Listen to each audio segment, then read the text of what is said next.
Good evening, my friend. Wherever in the world you are tonight, whether it is dusk or dawn, whether the moon has risen high above your sky or hides behind the quiet clouds, I welcome you here. Breathe slowly. Let the noise of your day drift away like mist over water. You are safe now, standing beside the river Yamuna, where the air smells of rose and sandalwood, and the marble of the Taj Mahal glows softly beneath the moon. Tonight, I will tell you a story, not just of kings and empires, but of two souls who built a promise so beautiful that even time could not forget it. This is the story of Mumtaz Mahal, the chosen one of the palace, and Shah Jahan, the emperor who built eternity out of grief. So find a quiet place to rest. Close your eyes if you wish. Let the sound of the river carry you, and step with me into the silver gardens of memory, where love becomes light and marble learns to dream. The story begins not with the gleam of marble, but with the hush of dawn over the gardens of Agra. Before the name Mumtaz Mahal became a legend whispered through the ages, there was a girl, Arjuman Banu Begum, whose life began among the scent of rose and rain, under skies heavy with the golden haze of India. She was born in the spring of 1593, in a world where poetry was power and empires rose on the rhythm of verse and sword alike. The Mughal court at that time was the most dazzling empire the East had ever seen, a mosaic of Persian grace and Indian splendor, where art, politics, and desire coexisted like perfume in the air. Her father, Abdul Hassan Asaf Khan, was a man of Persian blood, noble and learned. Her mother, Diwan Begum, came from a family of refinement, her voice soft and eyes calm as river jade. Their household was one of music and conversation, where the fragrance of sandalwood mingled with the murmurs of scholars and women embroidered prayers into silk. In the first years of her life, Arjumand was surrounded by gentleness. Her cradle was lined with pomegranate-colored velvet. Her lullabies were sung in Persian. Her first words carried the rhythm of poetry. Her father's gardens stretched far into the horizon, filled with fountains that scattered the light like laughter, mango trees heavy with fruit, and marble pavilions cooled by the breath of the Yamuna River. When she was old enough to walk, her small feet touched mosaics patterned like stars. The maids would follow her with bells at their ankles, and her nurse, old Fatima, would whisper, "You are born beneath the favor of Venus, little one. Beauty and love will follow wherever you go." Sometimes, in the late hours of afternoon, she would wander through the palace corridors, trailing her hand along the latticed windows. The air was thick with cardamom and incense. Doves cooed in the courtyards. Every sound, every scent was a lesson in elegance. Even as a child, she understood, not through words, but through feeling, that beauty was not decoration, and it was destiny. When she turned 8, her education began in earnest. The palace tutors were instructed not only to teach her languages, Persian, Arabic, and Hindavi, but to polish her into the reflection of her lineage. She learned calligraphy, the art of composing verses, the philosophies of Rumi and Sadi. She studied astronomy, memorized court etiquette, and listened to the recitation of love poems written by long-dead emperors. But what she loved most was the garden. The outdoors seemed to understand her silence. She would sit beneath the canopy of jasmine, dipping her fingers into the water of the fountains, watching how the moonlight broke upon the ripples. Each ripple, she once said softly to her nurse, looks like time trying to remember itself. Her aunt, Nur Jahan, was by then the undisputed queen of the empire, elegant, intelligent, and formidable. To young Arjuman, she was the embodiment of the power a woman could hold without raising her voice. The first time she was summoned to Nur Jahan's court, she was 11. She still remembered the feeling. The marble floor cool beneath her feet, the scent of amber in the air, the gentle rustle of silks as the empress turned toward her. Nur Jahan, adorned in pearls and wearing the faintest smile, studied her niece for a long moment before speaking. "You have eyes like calm water," she said. "Never let the storms of men disturb them." Arjuman bowed deeply, the words sinking into her heart like prophecy. From that day onward, she was often invited to the empress's gatherings. There she saw how politics and charm were one and the same, how Nur Jahan could silence ministers with a glance or persuade generals with a touch of wit. Arjuman learned that within the walls of the harem, behind the veils of luxury, the empire was as much ruled by whispers as by decrees. The harem was a city unto itself, a world of women, eunuchs, musicians, and perfumers, of laughter and longing, of rivalries scented with jasmine and intrigue masked behind smiles. To an outsider, it was a paradise. To those within, it was a labyrinth. And yet, amid that gilded confinement, Arjuman felt at peace. She was young, unburdened, and curious about the world she had yet to touch. As she grew, so too did her beauty, not in the manner of vain display, but in quiet confidence. Her features softened like silk drawn through moonlight. Her laughter was gentle, her eyes deep and steady. Poets in the court began comparing her to the full moon of Shaban, a phrase whispered in the halls of Lahore. But she was not easily flattered. When her attendants spoke of the suitors who inquired about her, she would smile faintly and say, "Let fate do its weaving. I am not in a hurry to know the pattern one evening." When the monsoon clouds rolled across the horizon and thunder trembled like distant drums, she sat by the balcony of her chamber, watching the rain blur the outlines of the gardens. Lightning revealed the domes of the fort, glistening wet and pale. Her nurse lit oil lamps, their flames dancing in the storm's breath. "Will I ever leave this place?" Arjumand asked softly. Fatima smiled. "All women leave, my child, but some carry their palaces with them." Arjumand thought of those words as the rain whispered against the marble for hours. She did not yet know that destiny was already moving, that her name was soon to be carried beyond these walls, spoken with awe in the same breath as kings. In the capital, Prince Khurram, third son of Emperor Jahangir, had just returned from a campaign. He was a man of discipline, taught in statecraft and war, and yet with a heart inclined to poetry and architecture. He spent hours studying Persian art, designing gardens in his leisure, and composing verses under pseudonyms. The emperor, proud of his son's intellect, was beginning to consider his future, and, as was customary, the matter of marriage. One morning, during the spring festival known as Meena Bazaar, a celebration where noblewomen displayed crafts and jewels, fate arranged its quiet masterpiece. Arjumand, now 15, stood behind a veil of embroidered silk at one of the stalls, surrounded by her maids.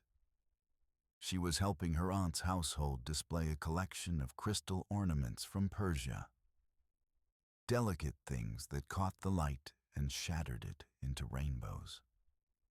Prince Khurram, dressed in white brocade, entered the bazaar with his entourage.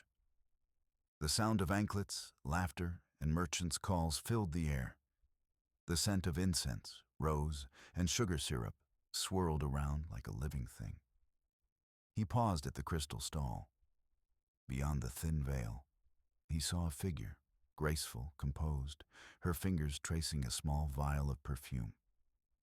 The faintest curve of her smile struck him with an emotion he could neither name nor reason with. Their eyes met for the first time. Time slowed.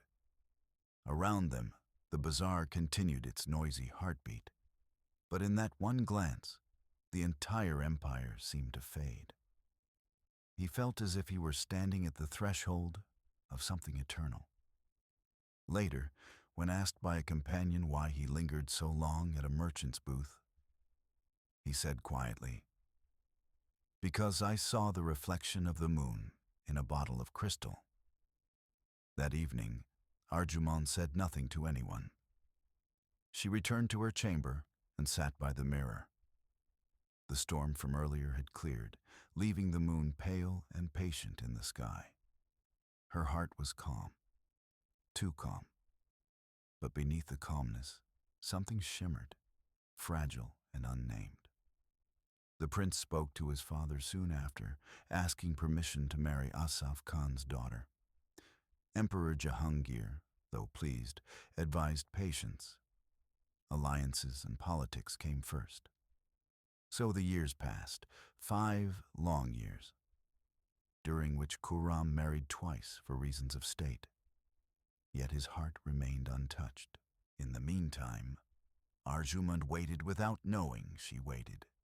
She tended to her garden, read poetry by candlelight, and walked through the palace corridors where her footsteps echoed softly, like the memory of a song not yet sung.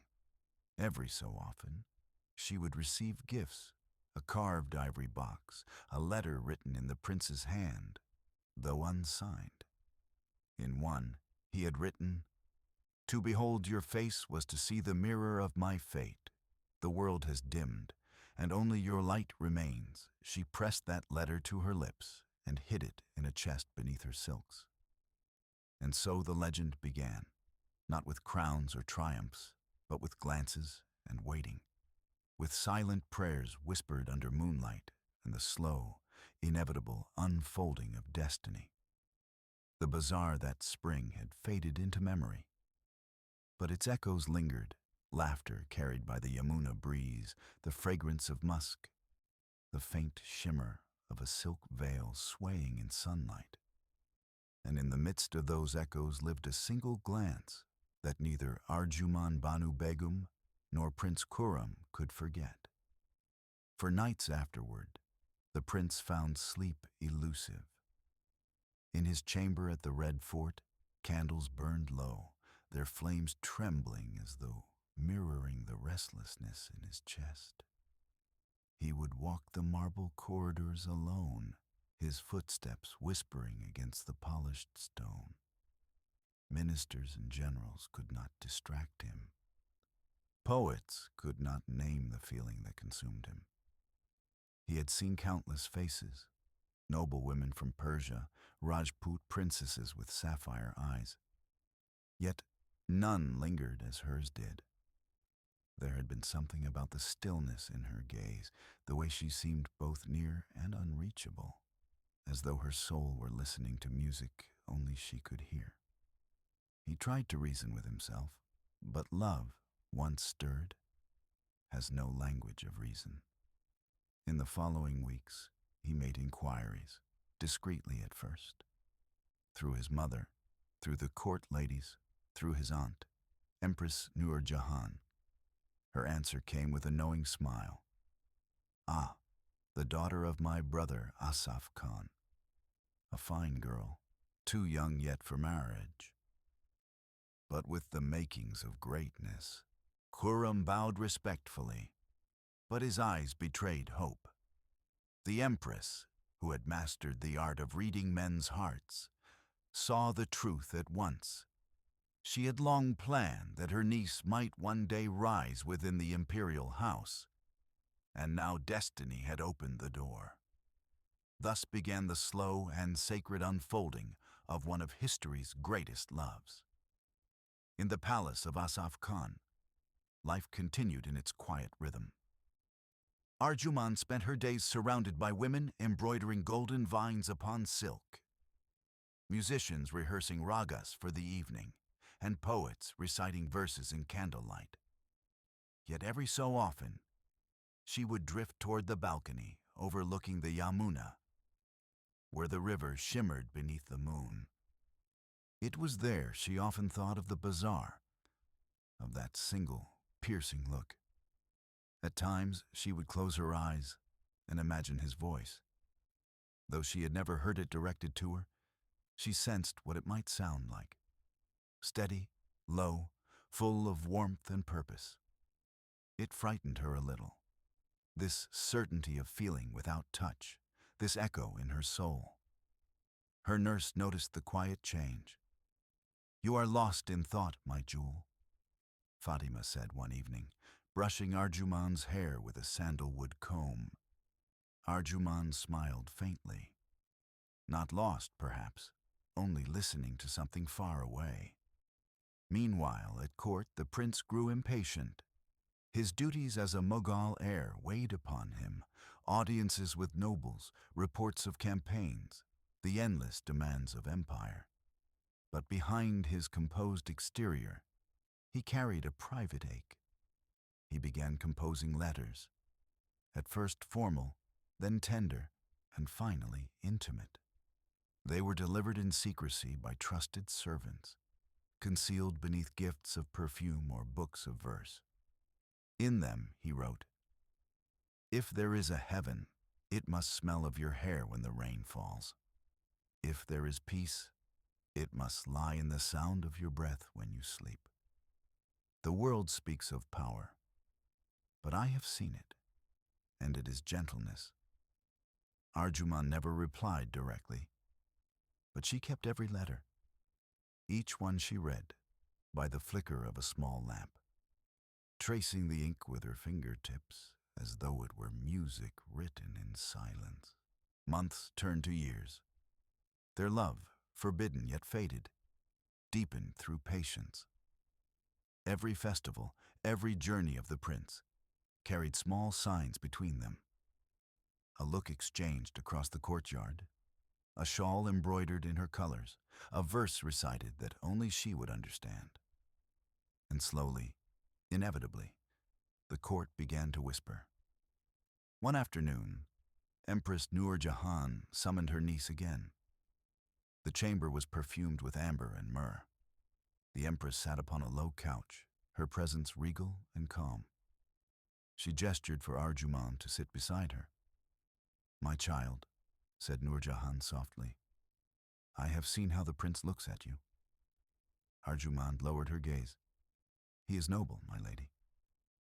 "He is more than noble," the empress replied. "He is the future of this empire. And if destiny wills, you will walk beside him. But remember, love in a palace is both a blessing and a storm. It crowns and it consumes." Arjuman listened in silence. Nur Jahan reached out and touched her cheek, her voice gentle. "You have the calm to endure it. That is your power. Never lose it, no matter how high love lifts you." Outside, the call to prayer drifted through the marble corridors, slow, haunting, eternal. It was the year 1607 when Emperor Jahangir finally gave consent for their betrothal. The news spread like fragrance across the empire. In the bazaars of Agra and Lahore, goldsmiths engraved their initials onto bangles. Poets composed verses celebrating the union of beauty and virtue. But even as the engagement was blessed, their marriage was postponed. Mughal tradition dictated that political alliances must be fulfilled first. Prince Khurram was to wed twice, once to a Rajput princess, once to a noble's daughter, both arranged by the emperor himself. He obeyed, but his heart remained untouched. In private, He once told his tutor, "These marriages are treaties. They mean nothing to my soul. My heart belongs to the one who does not seek the throne, but brings peace to its shadow." Arjumand, upon hearing of his other weddings, felt no anger, only quiet resolve. She continued her life with grace, never questioning, never despairing. She understood what the world demanded of a prince, and she believed that patience would outlast politics. Each time he returned from a campaign or festival, he found ways to send her word. A silken scarf scented with attar, a small carved bird of jade, a few lines of poetry signed with a crescent mark. Years passed. And then, one morning, as the monsoon season ended, drums thundered through Agra. The emperor had declared that the long-awaited union between Prince Khurram and Arjumand Banu Begum would take place. The empire rejoiced. The wedding was unlike any the court had seen. For 40 days the city was lit by lanterns. The streets were carpeted with petals. From Kabul to Surat, caravans brought silk, gold, and gems. Perfume vendors filled the air with rosewater. Musicians played sitar and tabla beneath the moon. On the wedding night, Arjumand sat in her bridal chamber, veiled in red and gold, her heart trembling like a bird at dawn. Her jewels shimmered faintly in the lamplight.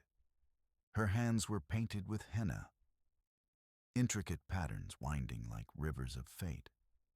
When the prince entered, the music outside fell away. He paused, as if struck by the sight before him. The woman he had waited for, dreamed of, prayed for through the passing of years. He approached slowly, kneeling before her, and whispered, "From this night onward, you are the light of my empire, the soul of my name." Arjumand lifted her veil. For the first time, their eyes met without shadow, without barrier. And in that instant, the world outside ceased to matter. The politics, the empires, the centuries yet to come. There was only them. Later that night, as the lamps dimmed and the sounds of celebration drifted beyond the courtyard, Arjumand leaned her head against his shoulder. "Will love survive power?" she asked quietly. The prince smiled, brushing her hair aside. "It will outlast marble, my love." From that night on, she was no longer Arjumand Banu Begum. She became Mumtaz Mahal, chosen one of the palace. In the weeks following their union, the empire seemed to breathe differently, as though the very air had softened. The marble halls of Agra Fort glowed with new warmth, perfumed with rose and sandalwood. Poets said that when Prince Khurram took Arjumand Banu Begum as his wife, even the river Yamuna changed its course slightly to flow closer to the palace walls. The prince and his new bride were inseparable. Wherever he went, she followed, not as a shadow, but as a quiet radiance beside him. They were young, yet there was gravity in their tenderness, a sense that their love was not merely passion, but something destined, eternal, like the slow turning of the moon over the empire. Those first months were full of music and fragrance. Musicians filled the gardens at dusk. Dancers performed in courtyards strewn with petals. Servants moved like whispers, lighting hundreds of oil lamps that glowed across the reflecting pools. At the heart of it all, Mumtaz Mahal and her husband would sit together, speaking in low voices about poetry, about gardens, about the nature of beauty itself. He called her my comfort, my mirror, my heart's home. She answered with smiles, with silence, with the gentle way her hand rested against his. Their love did not announce itself in extravagance. It was steady, constant, like the rhythm of breathing. But empires, like the tides, never rest. In those years, Prince Khurram was rising swiftly under his father, Emperor Jahangir. His campaigns across the Deccan were expanding Mughal dominion. His victories filled the treasury with gold and the poets with pride. Yet amid the chaos of conquests, he would write to his wife, letters scented with saffron, words drawn in the ink of longing. The battlefield is noisy, my love, but even among swords and banners, I hear your name. Each dawn, I see your face in the flame of the sun, and each dusk, I find your calm in the moon. When she read those words, Mumtaz would press the paper to her chest, closing her eyes. She had grown used to waiting for his letters, for his return, for the echo of his footsteps in the long corridors of the fort. The other wives of the prince, though respected, lived in quiet isolation. They knew that his heart belonged elsewhere, and though envy sometimes sparked behind their jeweled veils, none dared to speak ill of Mumtaz. Her gentleness disarmed all resentment. Even those who envied her found themselves soothed by her kindness. Within the harem, she was known as the moon that cools the night. She treated her attendants not as servants, but as companions. She would join them in embroidering shawls, in tending the garden, in listening to tales from distant provinces. Eunuchs who guarded her chambers spoke of her with reverence, saying, "Her presence makes marble feel warm." As the years unfolded, she bore him children, each one a new promise, a new thread in their shared destiny. Their firstborn son, Dara Shikoh, arrived under a night of monsoon thunder. The prince, away on campaign, rode for days to return and hold the child in his arms. Mumtaz, pale and weary, smiled faintly when she saw him. "He has your eyes," she whispered. Khurram knelt beside her bed and said, "Then may he see the world as you do, with mercy." She gave birth to many children in her lifetime, 14 in all, though not all survived. Each birth was both joy and peril, but she met the pain with quiet dignity. The women of the palace would whisper prayers, and afterward, she would hold each child to her breast, murmuring lullabies in Persian. When Khurram returned from his duties, he found her surrounded by their children, laughter ringing through the chambers. Those were his moments of peace, when war and politics could not intrude. Her influence over him deepened, though it was never overt.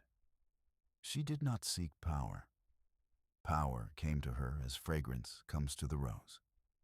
Ministers began to notice that the prince often sought her counsel. "She has the wisdom of 1,000 poets," he once told his advisor. "She sees through the illusion of silk and sword alike." And indeed, Mumtaz had a mind as sharp as it was tender. When Khurram spoke of campaigns or trade routes, she listened intently. When he hesitated over decisions, she would offer a thought, softly, never commanding. And often, he followed her advice. In her presence, he found balance.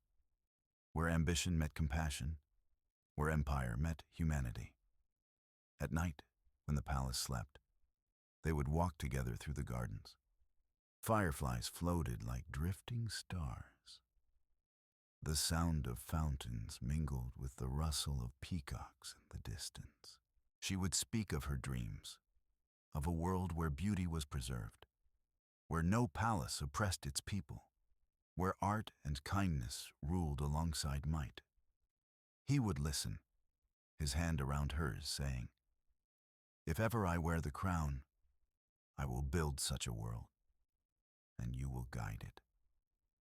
In those moonlit walks, plans for the future empire were sown. She encouraged him to commission gardens, to patronize artisans, to design cities not only for strength, but for harmony. Her love was an architect's muse, her calm a ruler's compass. But not everyone rejoiced in their closeness. In the deeper corridors of the court, whispers began.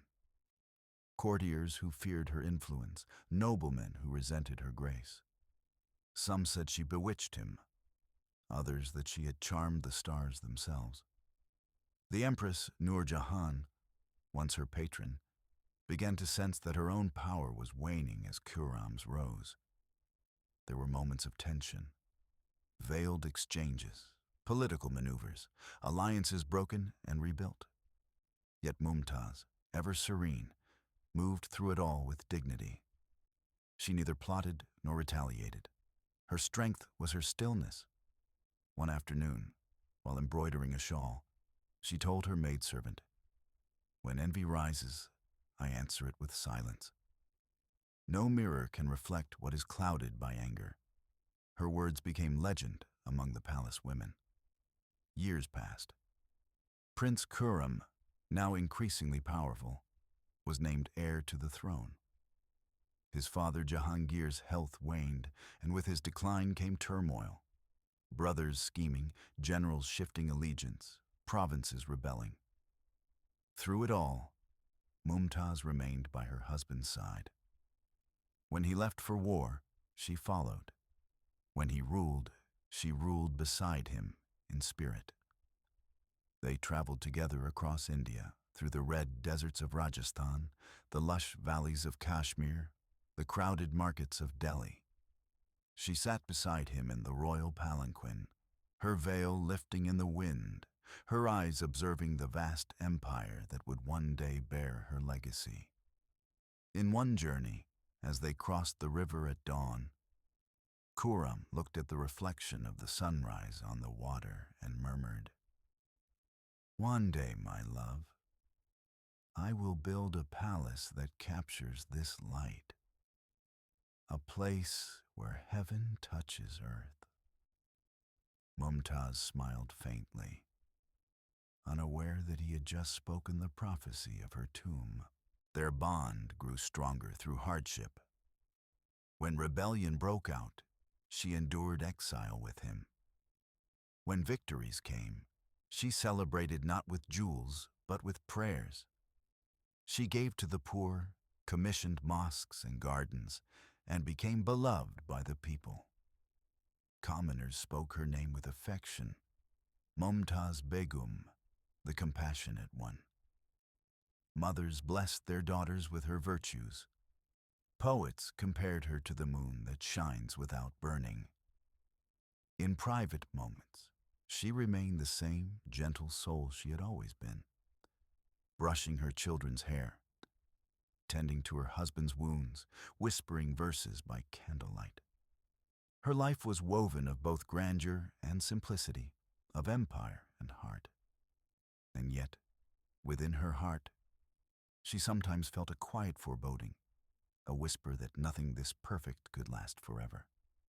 On a night heavy with rain, as the sound of thunder echoed across the domes, she told Khurram, "Promise me, if ever the heavens separate us, you will remember not my face, but the peace we built." He kissed her hand and said, "How could I forget the soul that made my empire breathe?" Years would pass before fate tested that promise. But for now, the empire glowed in its golden years. Two souls united, a realm flourishing, love reigning as gently as the moon above the Yamuna. The prince and his beloved wife slept each night beneath canopies embroidered with stars, unaware that history, watching from beyond, had already begun to write their sorrow in stone. The morning the empire crowned its new ruler, the skies above Agra were painted in gold. Bells rang from the domes, the call to prayer mingled with the rhythm of drums, and the Yamuna shimmered like liquid amber beneath the sun. After years of waiting, of campaigns and rebellion, Prince Khurram had ascended as Shah Jahan, king of the world. And beside him, in quiet radiance, stood Mumtaz Mahal, the woman who had walked every step of his journey through dust, exile, and dawn. The coronation was unlike anything the empire had ever witnessed.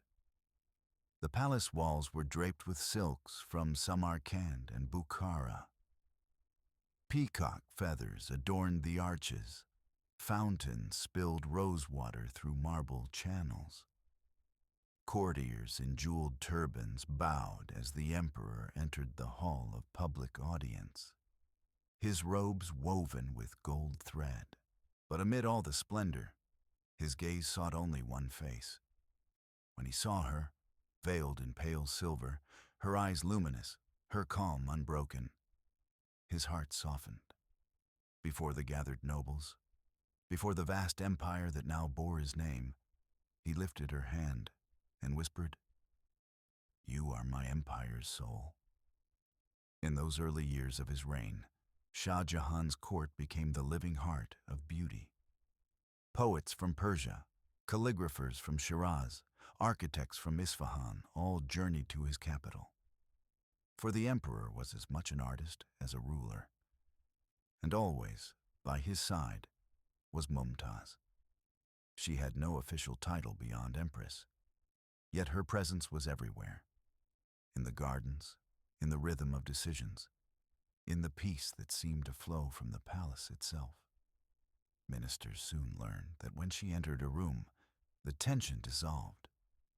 When she spoke, even generals listened. But she never spoke for power's sake. She guided gently, never demanded. Her advice came like the scent of sandalwood, subtle, enduring. Rule, she once told him, as the rain rules the earth, unseen yet life-giving.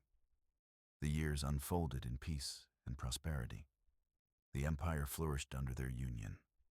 Taxes eased, trade routes bloomed, and art thrived like jasmine in spring. In Agra, they built gardens that seemed carved out of paradise. The most beloved of these was the Mehtab Bagh, the moonlight garden, where they would walk each evening after the court was dismissed. The garden was vast. Its fountains mirrored the constellations. Its pavilions glowed under lanterns suspended from carved arches. The air was thick with the fragrance of night-blooming flowers. There, among the whispers of water, they would talk not of politics, but of dreams. Sometimes Shah Jahan would bring his sketches, plans for mosques, palaces, entire cities. He drew with precision and passion, his lines as graceful as poetry. Mumtaz would lean close, studying his work, her voice soft as the evening air. "You build as if you are trying to trap heaven upon the earth." "No," he would reply, smiling. "I am only trying to build a place worthy of your shadow." Their love was not loud. It was luminous. It did not burn. It glowed. Servants would speak of the way he looked at her across the hall, as if every decision of the empire depended on her calm. When he returned from audiences or judgments, he went first to her chambers, seeking silence after the noise of politics. She would greet him not with ceremony, but with peace. A lamp lit, a cup of rosewater, a gentle smile. Sometimes she would read aloud from Persian poetry. Sometimes they would sit in wordless stillness, listening to the sound of the river. Theirs was a companionship of equals, a rare thing in that world of crowns and hierarchies. As empress, Mumtaz Mahal extended her grace beyond the palace walls. She established stipends for widows, dowries for orphaned girls, shelters for the poor. Artisans were granted fair wages under her protection. Travelers said that in the reign of Shah Jahan and Mumtaz, the empire slept in safety as under the gaze of a mother. She visited hospitals and kitchens disguised, walking among her people with humility. When they bowed, she lifted their hands instead. When they praised her, she said, "If I am beloved, It is because my king's heart is kind. Yet within the palace, not all was serenity. Power, like perfume, attracts both devotion and envy. Rival courtiers schemed in the shadows, jealous of her closeness to the emperor. They whispered that she was too influential, that she governed through charm. Some even accused her of weakening him with love. But Shah Jahan laughed at such claims. "They mistake peace for weakness," he said once. "She gives me strength to dream, and only dreamers build empires that last." And so, her calm endured where intrigue failed. The empire entered what poets would later call the Age of Marble. White palaces rose beside the river. Domes shimmered under sunlight. Shah Jahan commissioned the Shalimar Gardens in Lahore, mosques in Delhi, and great fortresses that gleamed with inlaid gemstones. Mumtaz watched it all unfold like a dream. She loved to walk through the construction sites, veiled and silent, watching craftsmen at work, men who carved blossoms from stone, who traced verses from the Quran into lapis lazuli. She would pause sometimes, brushing her hand over the smooth marble and saying, "Stone remembers the hands that shape it." Those who heard her believed she spoke of more than buildings. They thought she spoke of love. At home, her children grew, each one carrying pieces of their parents' grace. Dara Shikoh, the eldest, grew into a scholar. Jahanara, her eldest daughter, was her mirror in beauty and wisdom. Together, they studied, prayed, and wrote poetry that filled the palace with warmth. Evenings were spent in the garden or upon the palace terrace. Musicians played soft ragas. Lamps reflected in the water like constellations fallen to earth. Mumtaz would sometimes rest her head on her husband's shoulder, whispering, "Do you think love can live beyond death?" He would answer, after a pause, "If it cannot, then even the stars lie." Years passed in serenity. The empire's borders expanded, the treasury overflowed, and Shah Jahan's reign became a symbol of perfection. Yet, beneath all the gold and peace, time was moving silently, as it always does, weaving both glory and grief into its tapestry. One evening, as they watched the sun set over the Yamuna, Mumtaz felt a faint ache in her chest. She said nothing, only pressed her hand against his. The emperor looked at her and smiled, unaware that destiny had already begun its quiet descent. The river glowed red and gold. Birds returned to their nests. Somewhere, deep in the palace, a lamp flickered. "This light," he said softly, "will never fade." But even as he spoke, the wind carried the first whisper of the end. At the height of Shah Jahan's reign, the empire breathed like a living poem.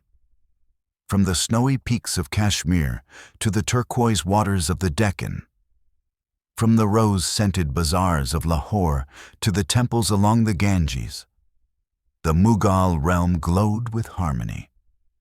It was said that the emperor's word was law, but the empress's glance was mercy. The early years of his rule had been years of conquest. Now came the years of creation. Peace had settled over the land like morning mist. Roads were paved, markets thrived. Caravans carried silks and spices across the deserts, and the air of every city hummed with prosperity. But to those who lived within the marble walls of the royal palace, the empire's true heartbeat was not in the clatter of commerce or the clash of armies. It was in the quiet presence of Mumtaz Mahal. Each dawn began with ritual, the call to prayer floating through the arches, the faint chime of anklets echoing through polished corridors, the fragrance of sandalwood smoke curling up to the painted ceilings. Shah Jahan would rise before the sun, and from his terrace he would look down at the river Yamuna, still and gleaming like molten pearl. Mumtaz often joined him there, wrapped in a shawl the color of pale gold. Together they watched the world awaken. From below, the sound of the court musicians warming their instruments drifted upward, mingling with the soft coo of pigeons. Sometimes they spoke. Sometimes they stood in silence, sharing the serenity of the morning. "The empire feels endless," she whispered once. "And yet all of it rests in moments like this, quiet and easily lost." "That is why I build," he replied gently, "so that something might endure when silence has passed." He would later call her words the breath of heaven, and say that they shaped his vision more than any council of men. Throughout those years, Shah Jahan built not merely to rule, but to remember. His projects, palaces, gardens, mosques, were acts of devotion, reflections of the beauty he saw in her. The empire became his canvas, she the light that revealed its color. The royal caravans moved like rivers of silk across the subcontinent. Elephants adorned with embroidered cloth bore golden howdahs. Soldiers rode ahead with banners. Musicians played flutes and drums. And in the center of it all, the royal palanquin swayed like a floating blossom. Inside, veiled from the world, sat Mumtaz Mahal. The curtains of her palanquin were embroidered with silver thread, and from within came the faint sound of her laughter, the rustle of parchment as she read poetry aloud to her husband. They traveled often. To Kashmir, the paradise on earth, where valleys bloomed with tulips and the mountains held clouds like folded silk.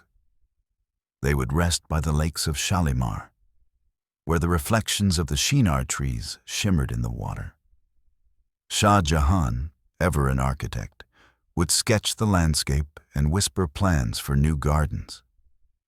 "When we return to Agra," he told her once, "I shall build a garden that captures this sky." She smiled, watching the mist drift across the water. "And when you do, my love, may it never fade." From Kashmir they journeyed to Lahore to inspect the fort's renovation, the city of poetry and perfume. The people flooded the streets to see their empress. Petals rained from balconies as she passed. She smiled through the veils, acknowledging the women who waved from rooftops, her hand lifted in quiet blessing. In Bengal, they sailed upon the wide river, watching fishermen cast nets under a setting sun that painted the world in copper and rose. The emperor wrote verses on the deck of their barge, lines that would one day be inscribed in calligraphy on palace walls. These journeys were not merely tours of power. They were pilgrimages of beauty. Every place they visited was later marked by a garden, a mosque, or a marble arch, as if love itself had left a trail of light across India. Back in Agra, the emperor's dream for the perfect city took form. Architects from across the world gathered at his court. Persians with scrolls of geometric patterns, Turks with designs for domes, Hindustani craftsmen whose hands knew the song of stone. They built the Red Fort of Delhi, a citadel of symmetry and strength, its walls glowing like embers at dusk. They built mosques where the echo of prayer floated like perfume. They built gardens where every fountain mirrored the stars. And always, Mumtaz walked among them, veiled, serene, observant. She had no title as architect, yet she understood proportion, light, and grace instinctively. Shah Jahan often asked her opinion, and when she spoke, her words were simple but decisive. "This arch," she once said, pointing, should curve like the eyelid of mercy. This courtyard, she murmured another time, should breathe as though the wind itself were part of the design. He listened and changed the plans. The craftsman learned to anticipate her visits. When she entered, the hammering slowed. Silence followed her like devotion. To them, she was not merely their queen, but the embodiment of the perfection they sought to carve into stone. One mason, after touching her shadow upon the marble, was said to have whispered, "This is how light becomes eternal." Their household was filled with the laughter of children. Mumtaz Mahal was a mother not of privilege, but of tenderness. She knew every child's habits, which one liked mangoes, which one feared thunder, which one hummed while asleep. Her eldest, Princess Jahanara, was her reflection in both grace and intellect. From a young age, she accompanied her mother in charitable works, helping distribute alms and listening to petitions from the poor. Her eldest son, Dara Shikoh, grew into a philosopher, gentle, thoughtful, curious about all faiths. He often sat by his mother's side, reading Persian translations of Sanskrit scriptures. Mumtaz encouraged his open heart, saying, "The truth of God is too vast to live in one temple." The younger children, each with their own brilliance and mischief, filled the palace with music and joy.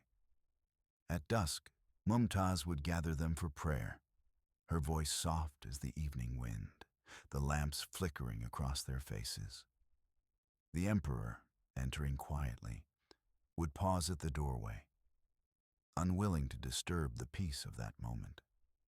Later, when all had fallen asleep, he would whisper, "You have given me an empire of hearts, my love, greater than any I could conquer." If the days of Shah Jahan's court were a portrait of discipline, its nights were a tapestry of wonder.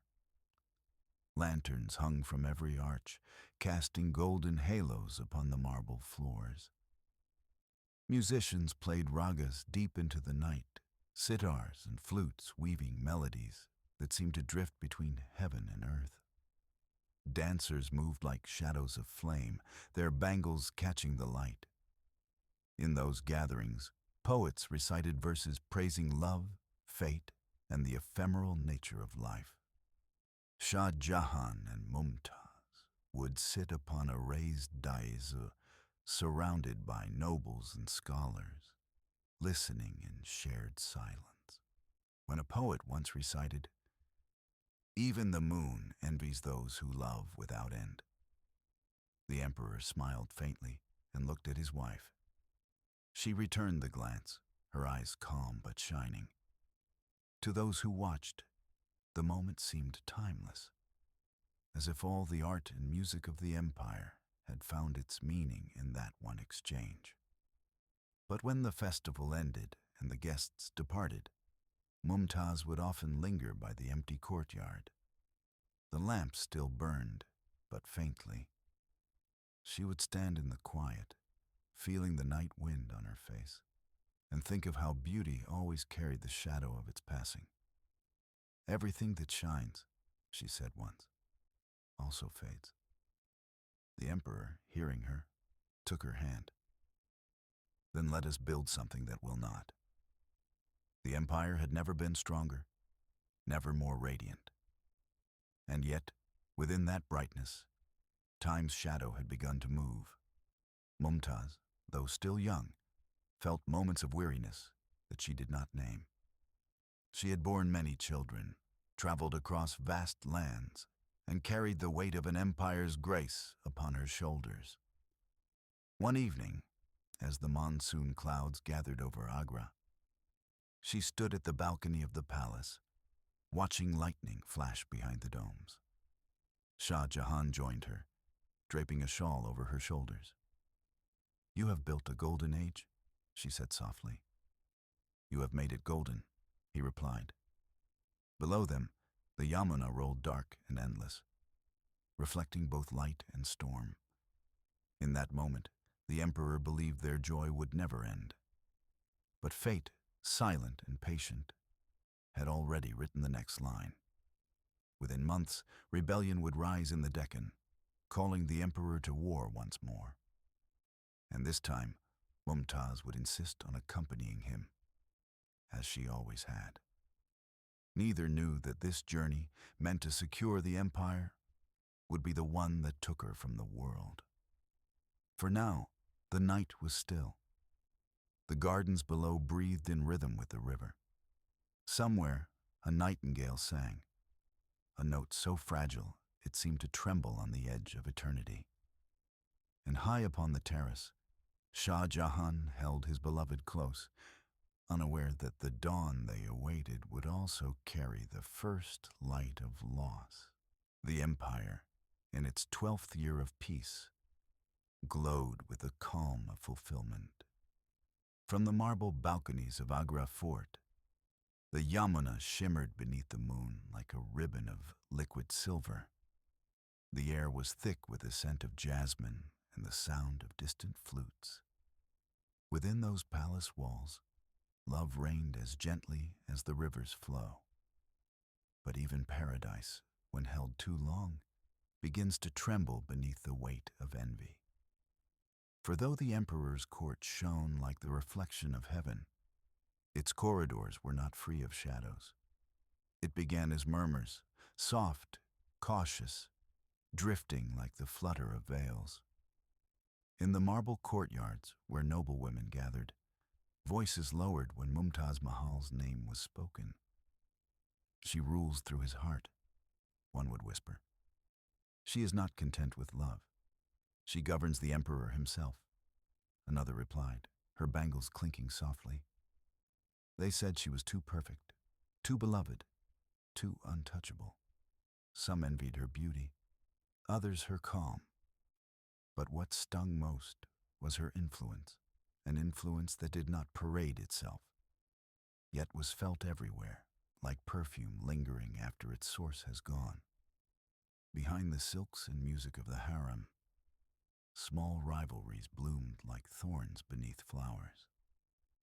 There were other wives of the emperor, women of noble birth, wed to him long before or after her. Yet they lived in quiet isolation, their chambers silent, their days a repetition of ritual and longing. They envied the letters, the visits, the laughter that echoed from Mumtaz's wing. They envied the way his eyes softened when she entered the room.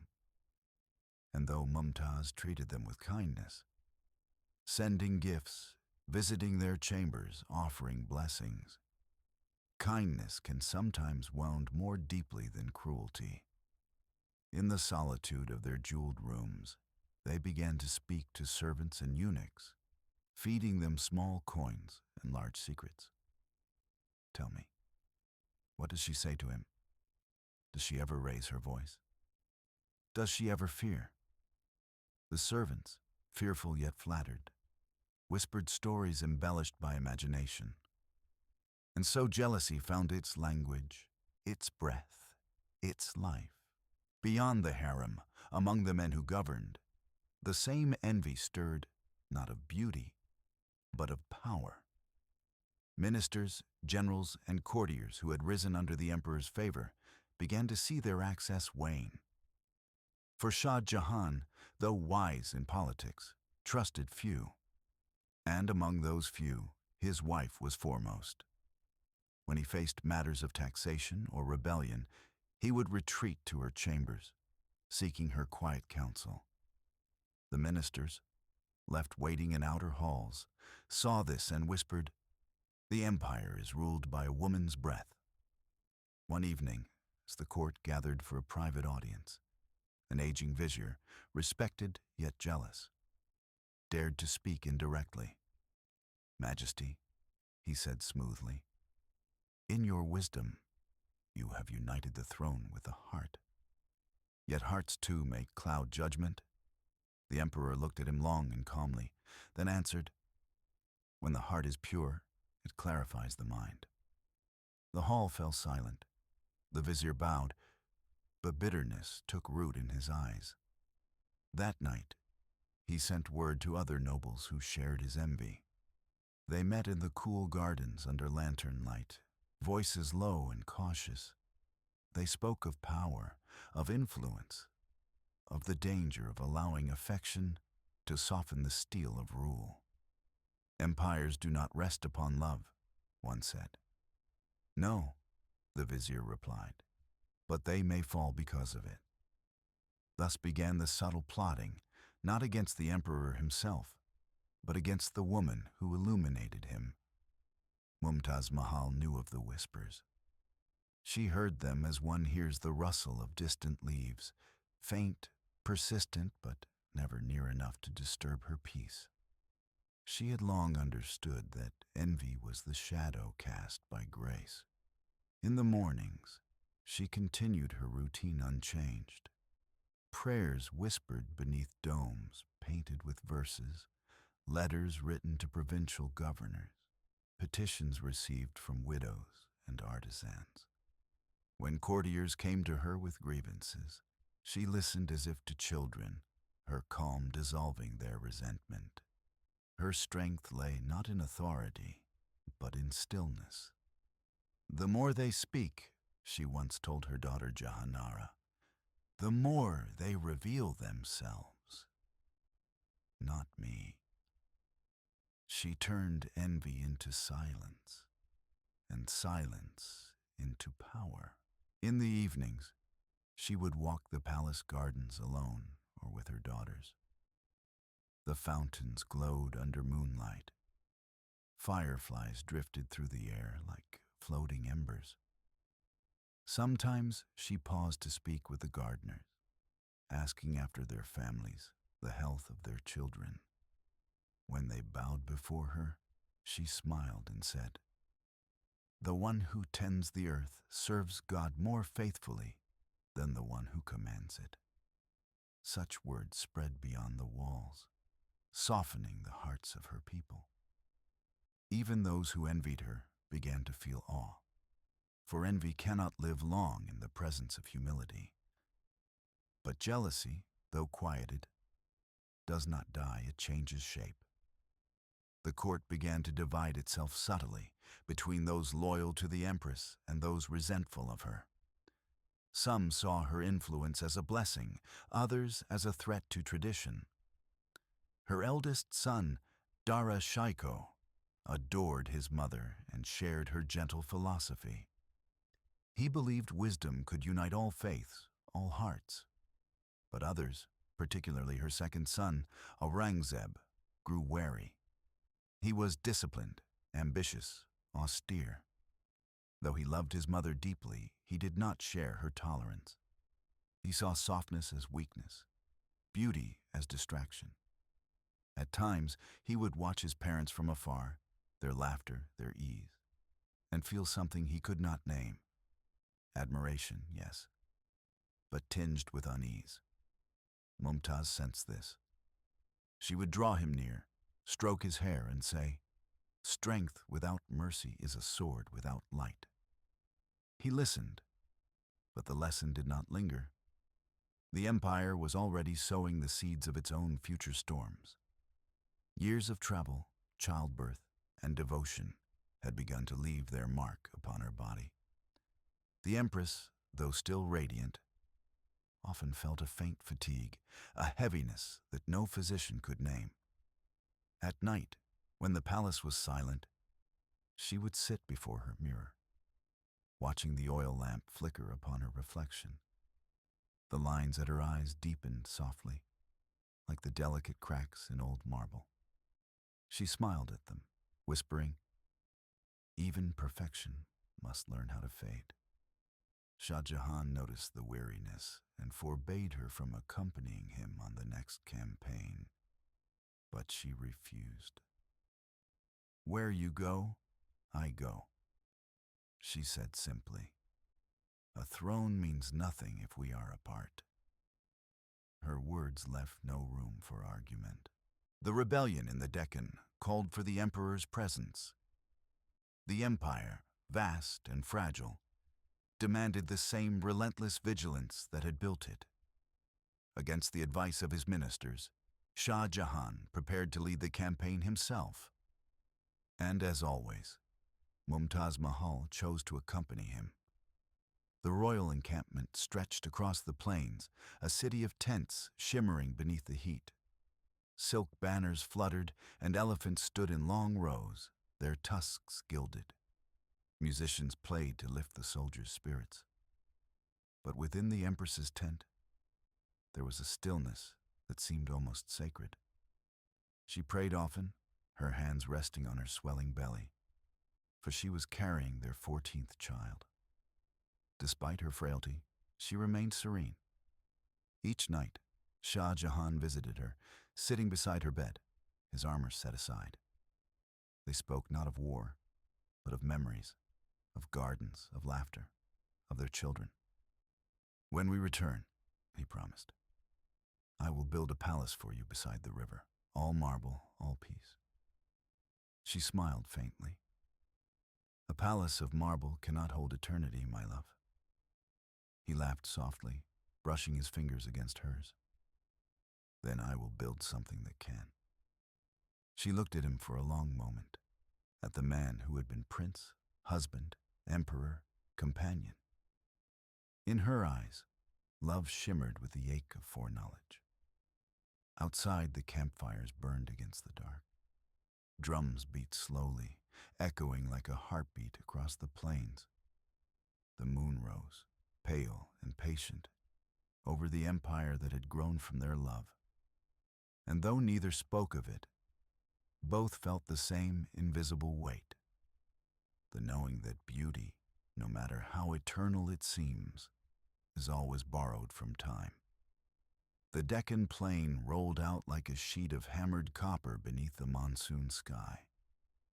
Tents bloomed across it, thousands of pale petals pinned to the earth with ropes and iron stakes, each a small world of whispers, clinking vessels, and low-voiced prayers. At night, the campfires traced constellations upon the ground, ember stars answering the dark. In the center of this temporary city stood the emperor's pavilion, high, silk-walled, wind-breathed, and beside it, a quieter sanctuary, veiled and perfumed, where Mumtaz Mahal lay, with the measured serenity of a moon behind cloud. She was expecting their child. Another blessing, another thread in a tapestry already luminous with sons and daughters. She had traveled as she always had, refusing to leave his side. Through heat that trembled in the air like a mirage, through drumbeats and dispatches, through the ceaseless fret of empire. Her steps were slower now, her face paler, but her gaze held its steady light. The physicians urged rest. The emperor, in unguarded moments, urged it with his eyes. "Let the empire have me," he said softly, kneeling by her couch one evening. "But let me have you whole and safe." She smiled and touched his cheek. "We have never belonged to ourselves alone, my love." Not since the first glance outside, thunder rolled like a vast drum. Within, oil lamps licked the tent's silken vault, throwing soft gold upon her hands, hands that had soothed children, signed grants for widows, and traced the edges of marble dreams. She closed her eyes to listen to the rain. Each drop was a prayer. Days gathered and loosened again. Messengers came and went. Reports were unfurled. The general's voice was firm at dawn, frayed by dusk. The emperor's signet darkened with use. Yet every path of duty curved back to this hush. To the cot where the empress breathed, to the hush that taught even power to kneel. When the pains began, they were gentle, a tightening of the world that she received without alarm. Midwives curtained the inner chamber with cloth of pale muslin. The physicians measured her pulse against time's hidden metronome. Eunuchs at the outer veil kept voices low. The emperor dismissed the council. Swords were set aside. The empire held its breath the way the sky sometimes does, the moments before rain. "Shall I read?" he asked, lifting a small book of verse, its pages thin as rose petal. "If you read," she whispered, smiling. "Read the quiet parts between the lines." He did, his voice slow, almost a hum. Verses about rivers that remember their source, about gardens planted in the mind. Between the lines, he spoke to her with the language they had built over years. Small glances. The way his breath changed when hers did. The steadiness of his hand around her fingers as another wave passed through her and then folded back. Night deepened. The camp became a floating archipelago of lamplight. Rain stitched the canvas with silver threads. A midwife murmured to another. A physician counted softly. The empress withdrew into that ancient labor where even queens walk alone. She did not cry out. When the pain peaked, she measured her breath by the emperor's, borrowing his steadiness as he borrowed her courage. "Do you remember?" she asked at one crest, voice thinned by effort. "The first lamp we lit together? In the garden, the small one that kept going, even when the wind thought it strong enough to snuff it." He smiled through wet eyes. "It is still burning," he said. "I keep it here." He touched his chest. A girl at her shoulder wiped her brow with rose water. Another smoothed the linen. A third set a small bowl of pomegranate seeds at the foot of the bed, a custom for luck, for life, for red returning to the lips. Between contractions, the empress drifted on small rafts of memory. A bazaar veiled with spring. A letter pressed into her palm without signature, heavy with recognition. The weight of infants. The scent of sandalwood in winter. His fingers stained with ink, drawing a dome that could hold a prayer without cracking it. The storm broke toward midnight. Rain became a river falling from the sky. In the tense shadows, lamps flickered and steadied, like hearts remembering their task. The empress turned her face toward the emperor as another pain climbed and opened like a fan. "If I should go where you cannot follow yet," she said, "remember me not as marble, but as breath." "You will breathe in every dawn," he answered, voice low and certain. "And I will wake to you as I have always done." The pains grew closer, deeper, each one a bell rung in the bone. The physicians conferred, their eyes the tidy, frightened ones of men who know much and cannot command fate. The midwives worked with ancient knowledge and new fear. One began to cry silently, then covered her mouth when the eunuch's shadow shifted. In the moment's bright honesty, even the practiced lost their composure before this woman who had measured mercy out to a world. "Let the lamps be trimmed," the emperor said gently, and the flame rose without smoke. He dipped a cloth in cool water and laid it against her temple. "Rest in the small places between," he murmured, as though he could cut rooms for her inside pain. Near dawn, the tense canvas turned from black to a gray, the color of uncarved stone. The air thinned. The midwife at her knees straightened, then bent again, then lifted her face toward the emperor with a look like a page bearing tidings too heavy for one man. The child was coming, a narrow door swinging open to a field no one could see. When the cry came, it was, for a heartbeat, all there was. A thin sound, insistent, silver, like a ribbon pulled through the eye of a needle. The child, a girl, was wrapped and presented, her mouth a rosebud, her eyelids blue with sleep. The empress reached, her fingers trembling, and the baby settled into the cradle of her arm as any river finds its bed.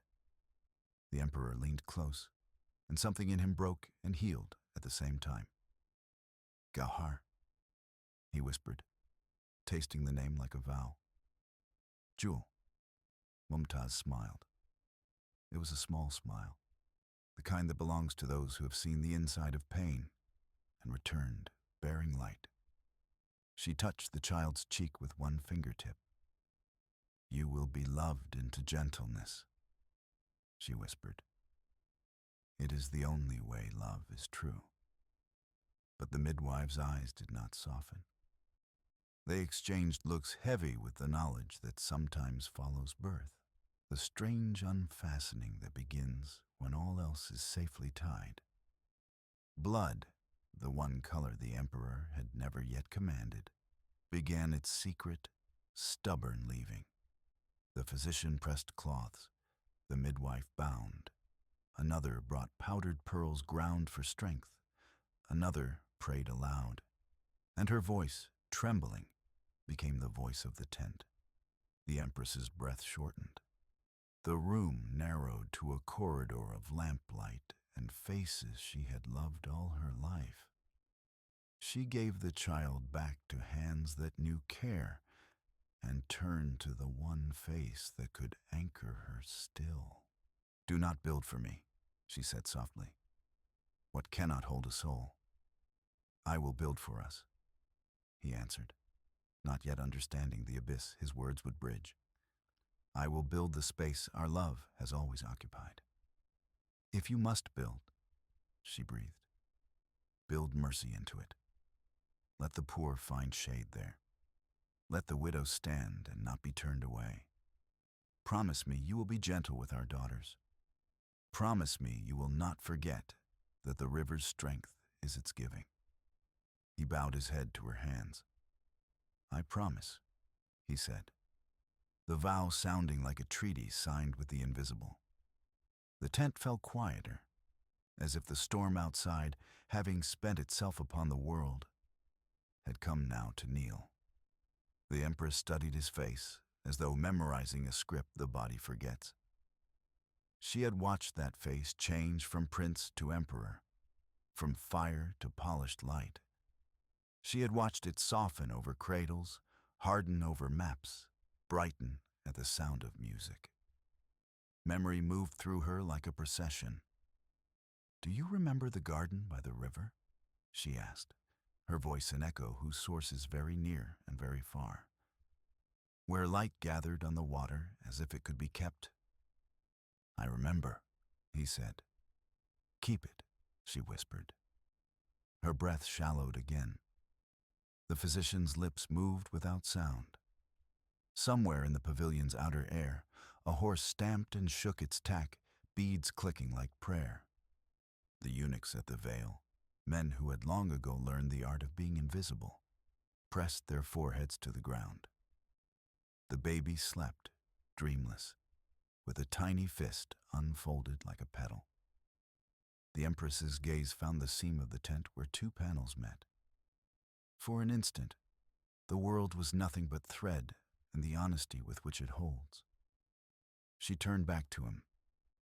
When you look for me, she said, look where light meets water. And then, as simply as a lamp is lowered inside a carefully shaped hand, she went. The emperor did not break, not outwardly. Power is a language that allows no collapsing.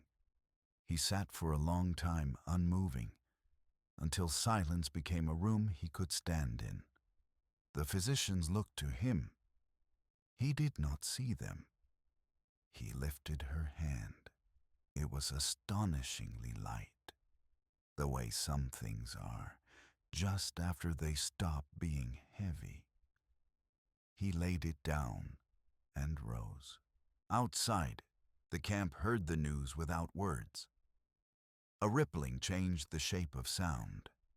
Drums were not beaten. Orders were given with a softness that made men look down. The sky, rinsed and pale in the new light, bent close as though to listen to the quiet. They prepared her with the care given to holy things. The women anointed her with rose and ambergris. Her hair was combed until the comb found its own reflection. Linen was folded around her in a grammar of purity. The emperor stood apart and also at the center, as rulers do when their private grief is the nation's face. He stepped forward at last and placed upon her chest a small, folded paper.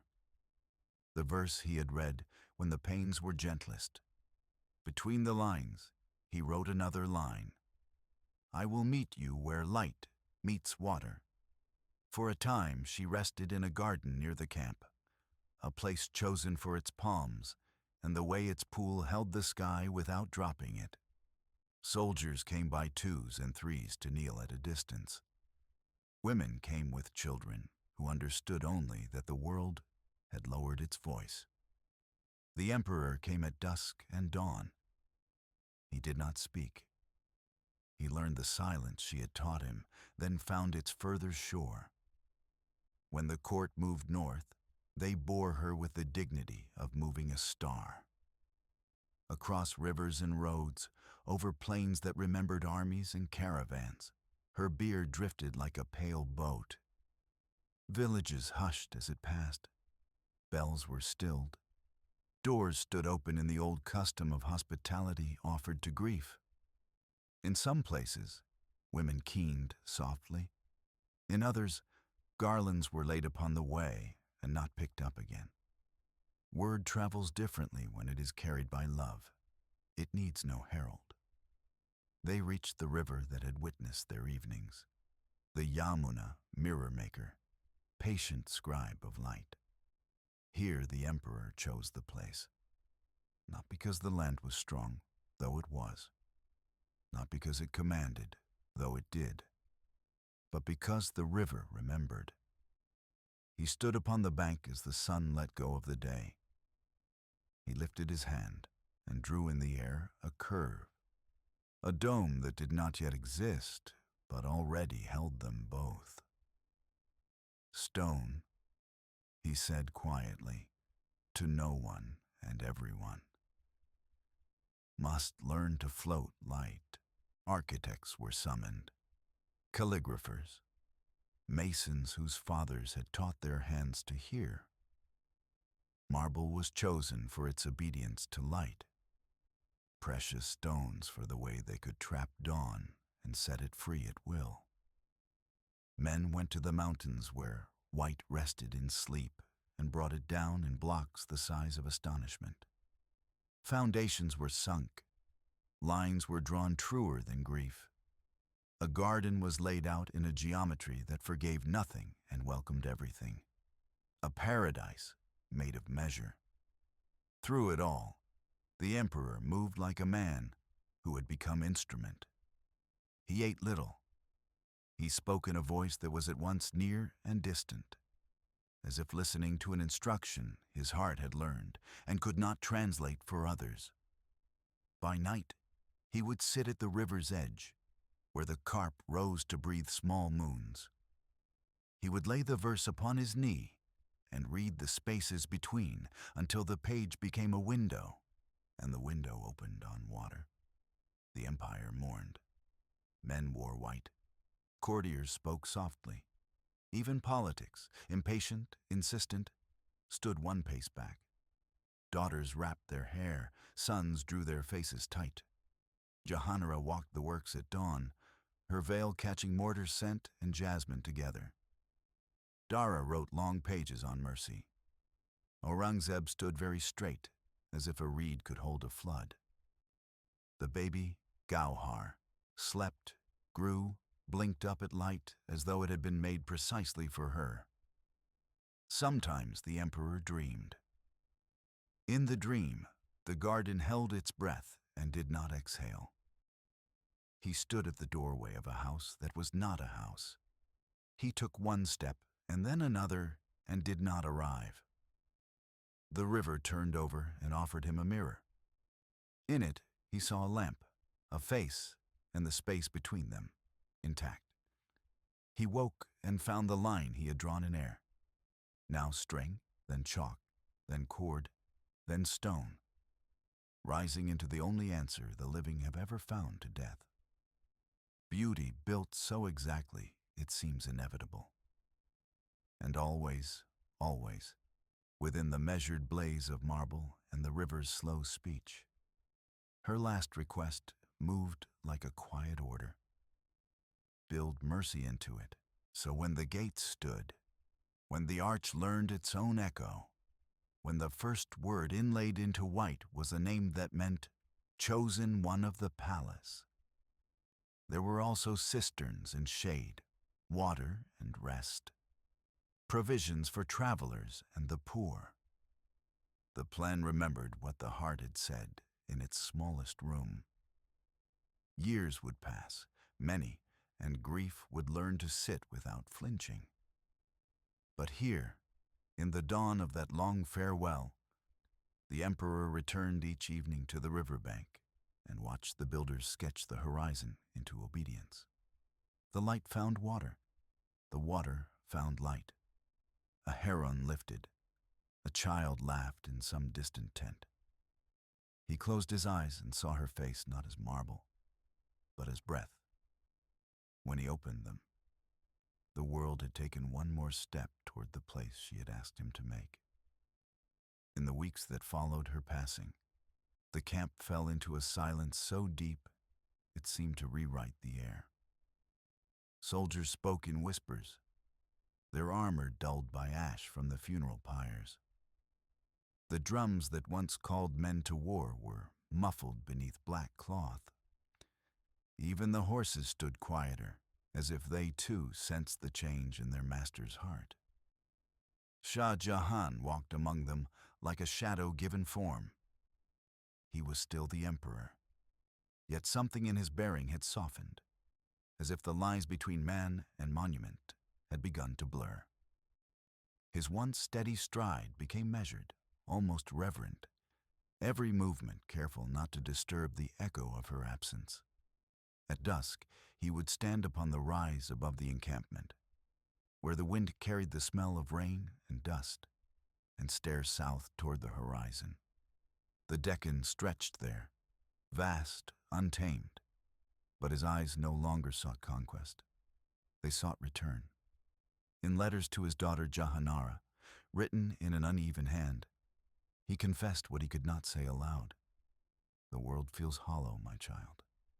Each sound is her voice misplaced, each silence her breath withheld. I lead armies across an empty earth at night. When the camp slept, he wandered the deserted courtyards. The lamps flickered like tired stars.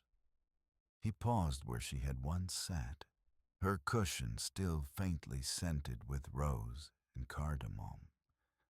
Sometimes he imagined her turning toward him, eyes bright with that calm certainty that had steadied his own. She believed the world could be remade with kindness. He murmured to no one. And now I must prove her right, or it will all be for nothing. For 40 days, the court remained in mourning. Black cloth veiled the banners. Music ceased.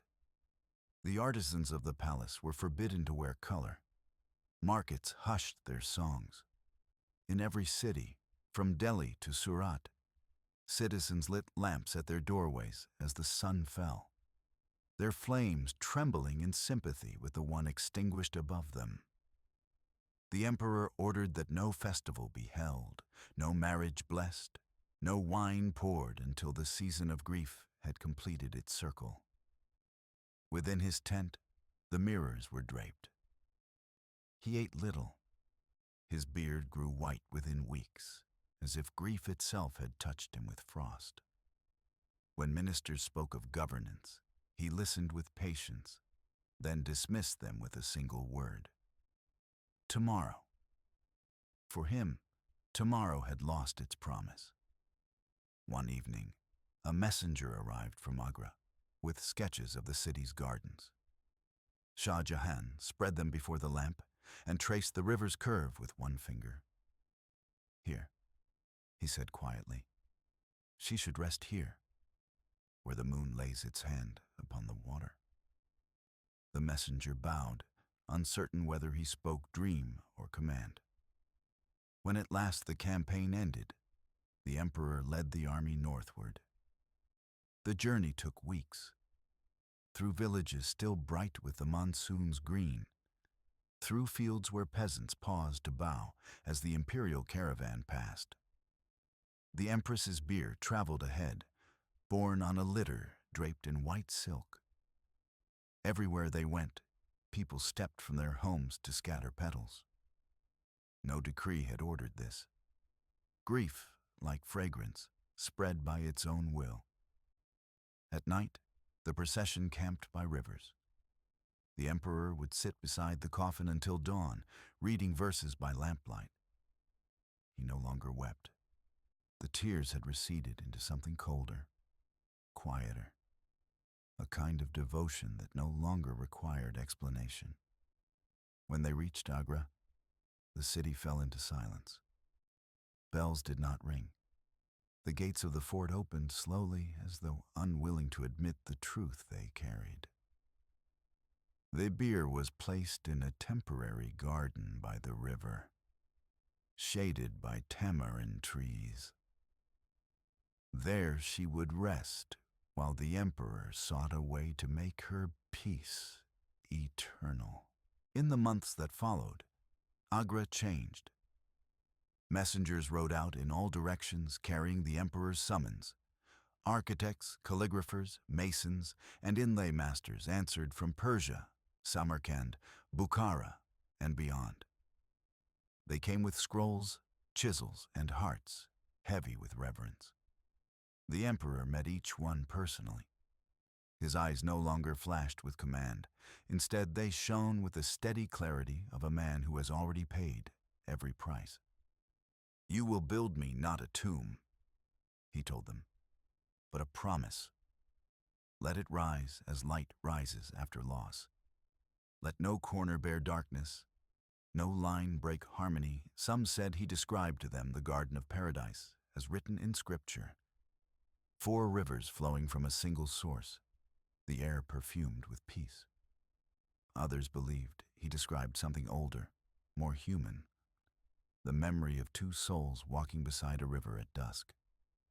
Sketches filled his table. Designs changed and changed again.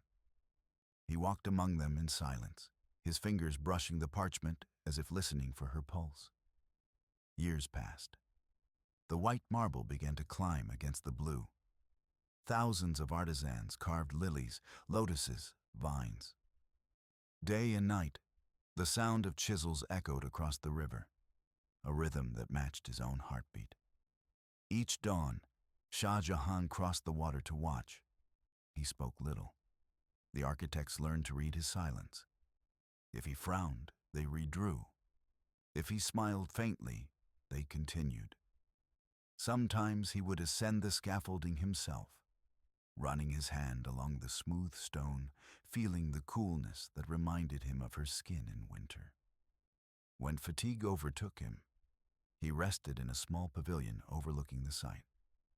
From there, he watched the reflection of the rising structure shimmer in the Yamuna, the 2 images, one of stone, one of water, like body and soul, inseparable.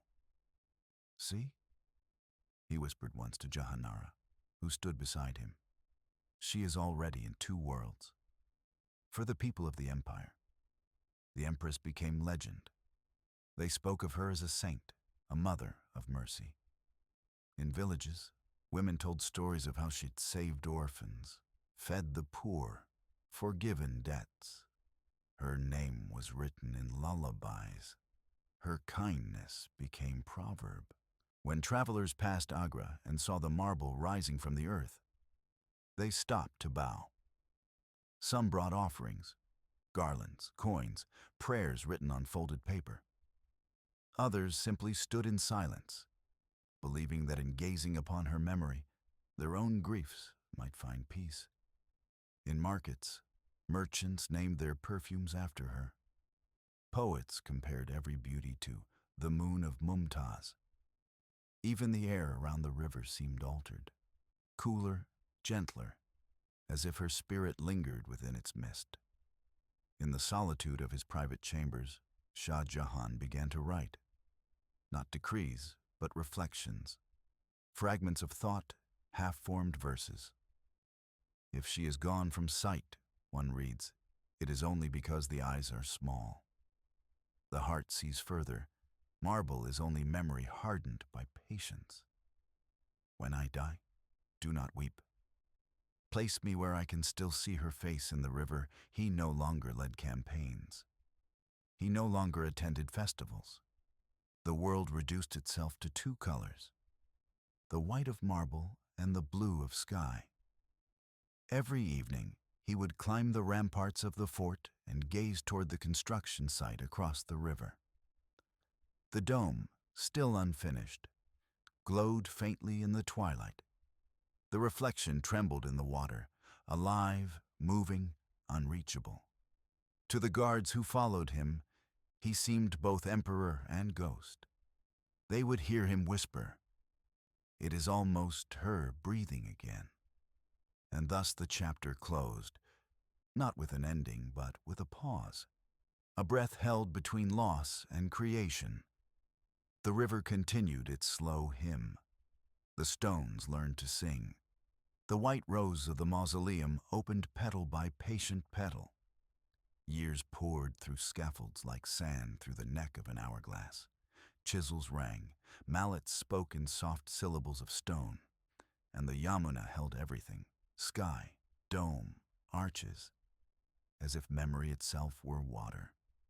When at last the finial rose to kiss the blue, the city exhaled. The gates were finished, the calligraphy set into marble like black silk.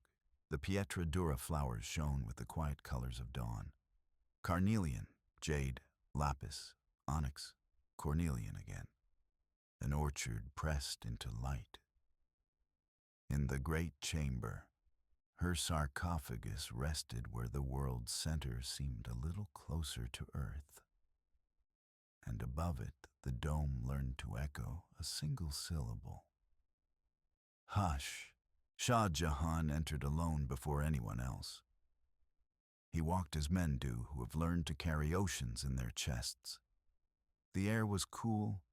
The marble beneath his palm ran like winter water. He stood over the cenotaph and closed his eyes until the darkness turned blue, then silver, then her face. Not the face of the court painter's perfect lines, but the smaller, living face lamplit at evening. Hair loosened, a smile that could cancel 1,000 wars simply by existing. "Beloved," he whispered, the word not leaving his mouth so much as returning to it. "You asked for mercy to be built into the stone. Listen." He lifted his head. From somewhere outside, the faintest murmur of a fountain reached him, a falling thread. Footsteps, far away.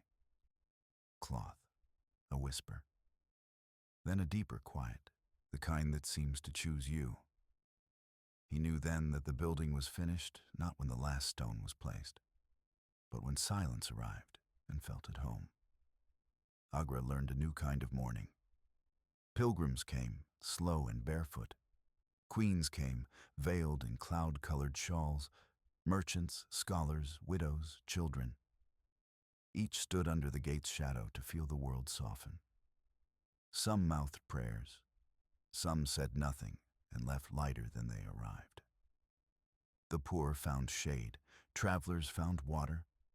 Brides touched the marble and did not know why their eyes warmed. The building had become what grief had hoped all along. A tenderness usable by strangers. The emperor moved through these days like the long shadow of the mausoleum itself. He ate little, spoke little, slept in short intervals, as if sleep were a country with no recognized borders. He rose at dawn, crossed the river, and sat in the garden facing the white. A man conversing with a moon that had agreed, for a time, to rest on earth. Jahanara often came and sat beside him, the rustle of her veil a page turning. She brought him sherbet in cups the color of smoke and read to him from books whose margins she had filled with small lamps of thought. "Father," she said once, "some buildings are so loved that time is embarrassed to touch them." He smiled. "Then let time be shy." Years, like swallows, drew patterns in a sky that was not quite peace. The empire was still vast and bright, but beneath its brocade certain threads chafed. Princes grew into their names. Dara's mind became a garden with many doors. His poems loosened knots men had tightened for centuries. Aurangzeb's will turned iron. His prayers were narrow bridges that allowed no traffic but his own. His gaze measured the world and found it wanting. Shah Jahan watched them as a river watches its banks, touching, retreating, carrying news from elsewhere. He had grown gentler, which made him seem, to some, less king and more man. To others, it made him dangerous, for kindness threatens those whose power drinks only from fear. One winter evening, smoke from the potter's quarter rose straight and blue. The emperor stood on the fort's ramparts and looked into that clear, deep dusk.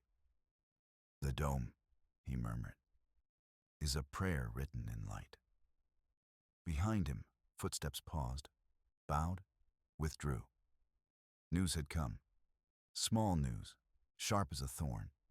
A governor's ambition, a prince's impatience, a general's oath loosening at the edges. He turned from the river and went to his prayers. This, too, was the work of a king. Rebellions do not always begin with the sound of drums. Sometimes they begin with ink, changed, delayed, denied. Sometimes with silence, the kind that gathers like dark in a well. One summer, heavy cicadas braiding the afternoon into gold rope. Dara's gentleness proved insufficient armor, and Aurangzeb's certainty proved a blade no counsel could blunt. Courtyards learned the sound of running feet. Lamps burned at noon. Orders contradicted orders. Oaths leapt from one hand to another as easily as a coin. The city watched as brothers stepped onto a field too small to hold both love and victory. Shah Jahan, ill and astonished at the speed of fate, found himself persuaded into a room that locked from the outside.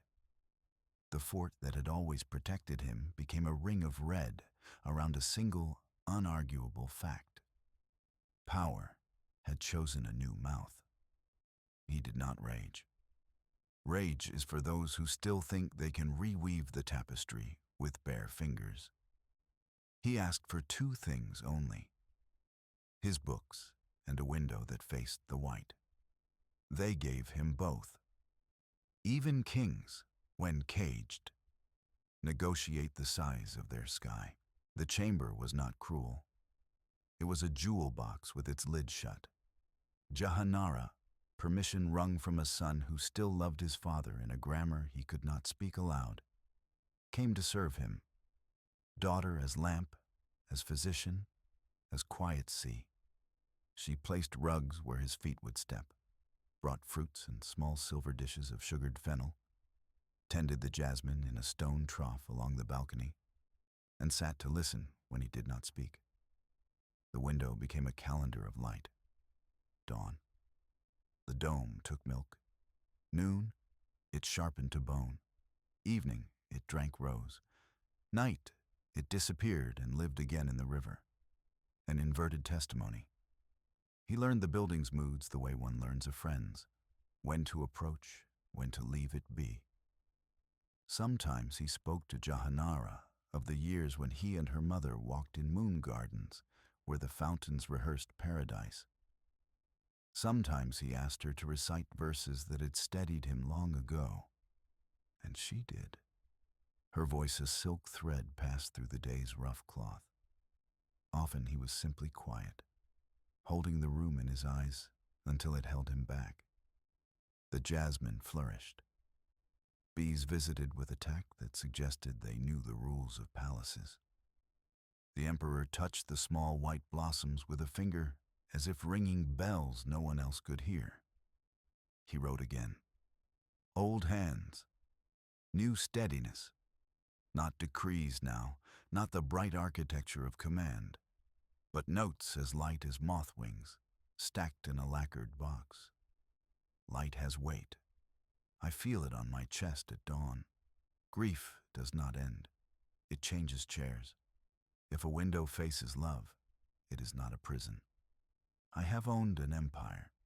It is smaller than a single breath beside the person for whom I built it. When Jahanara read these, her eyes softened with that kind of pride that knows how far tenderness must travel to call itself brave. At night, he would stand at the balcony. The river wrote sentences with its slow silver pen. Across it, the mausoleum lifted out of the dark like a promise keeping itself. He would raise his hand until the dome fit inside his palm and say, half smiling, "Look, my child. Your mother at rest in my hand, and I at rest in hers. Years loosened. Winter returned like an old scholar with gentle hands. On a night when the city lit lamps for a festival older than memory, the fort glittered as if even stone had learned to celebrate. From his chamber, Shah Jahan watched the tiny flames string the riverbank, the living, moving constellation of ordinary joy. Shall we light ours? Jahanara asked, holding a small brass lamp. We already have, he said, and nodded toward the white across the water where moon and marble stood in a marriage no priest had the rank to bless.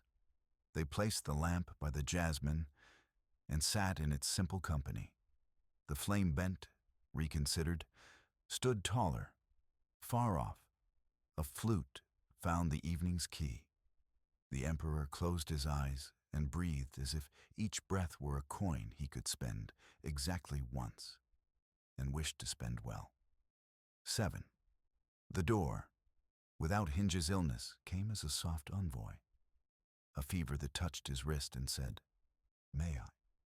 A chill that reminded the bones to be humble. Physicians gathered like doves and argued about air and humors. Jahanara measured his forehead with the backs of her fingers. Prayers were said in rooms that had never before heard them so plainly. "Do you fear?" she asked. "I have already practiced the leaving," he answered, smiling faintly. "Every evening when I let the white go to the night and it returns in the river, I practice." He asked to be lifted once more to the window. Cushions were arranged, doors opened wider than doors ordinarily do. He leaned forward, not much, just enough to feel the difference between being shown a world and going to meet it. The mausoleum waited with the patience of completed things. The river dialed the dusk toward blue.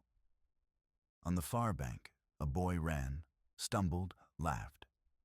A woman carrying water paused and stared at the dome as if greeting a neighbor. Life kept its ordinary appointment. This comforted him. "Father," Jahanara whispered, "do you see her?" He did not answer for a while. Then, "I see light meeting water." His breath shortened to smaller versions of itself. The jasmine shifted, a white hive of fragrance. He reached for his daughter's hand and held it as if holding the braided cord between worlds. "If he asks," he murmured. No pronoun needed in households where sons have only one name in this conversation. "Tell him I forgave him the day he locked the door. He only built another room for my quiet tears came. Jahanara let them, the honest rain that sometimes visits palaces without losing its way." She kissed his forehead and tasted the clean salt of an ending that knows what it is. "Place me beside her," he said, "a little lower, so I may go on looking up." "You will," she promised. and promises made in such rooms learn immediately how to keep themselves. He looked once more. The river trembled. The dome steadied it. The lamp by the jasmine balanced in its small weather and did not fall. He smiled, and the smile held even after the breath did not. The city woke to the news as dawn unstitched the night. Bells did not ring. They bowed. Men in marketplaces stood with hands at their hearts. Women touched their children's hair and said the word softly, as if naming a season. They placed him beside her as he had asked, offset by love, shaded by design. The chamber learned a new echo. 2 cenotaphs, 1 flame of marble. In the river, 2 reflections, one long, one slightly shorter, drifted together whenever wind and current agreed. Aurangzeb reigned. He ruled with a steadiness cold as iron drawn at dawn. The empire, for a time, straightened under his hand, then learned other lessons iron always teaches. How to endure less willingly, how to break. But that belongs to other pages. People continued to come. The poor still found shade. Brides still pressed their foreheads to the cool white and left with calmer eyes. The building went on doing the work for which grief had hired it, to turn love into a usable weather. On certain evenings, Jahanara would cross the river alone. She would sit on the garden bench where once a king had counted the changing colors of a dome. She would open her palm and find there exactly what he had described: light, meeting water.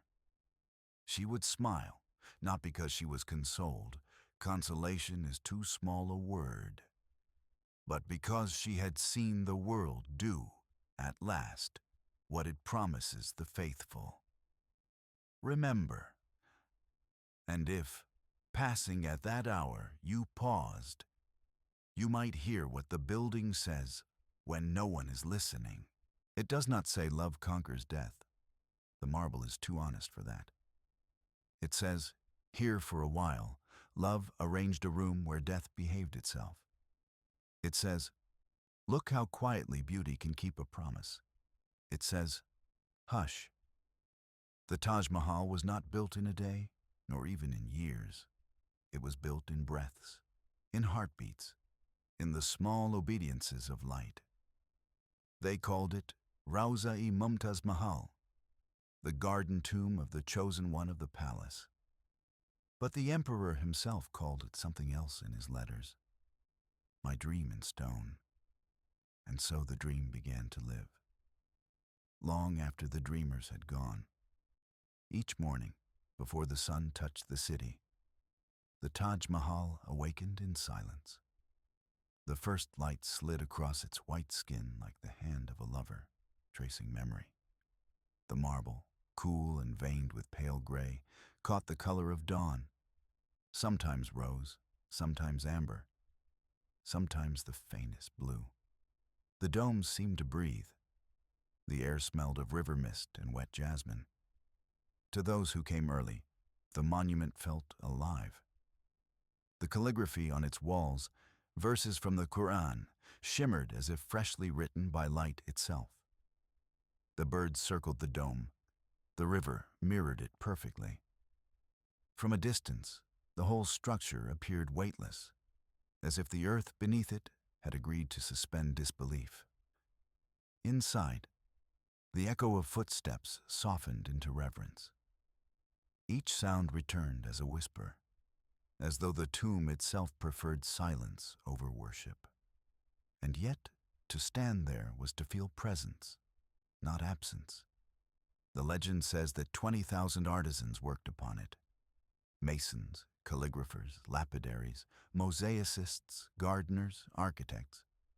Each knew only a fragment of the design, a single note in the emperor's requiem. From Persia came masters of symmetry. From Bukhara, carvers of stone lace.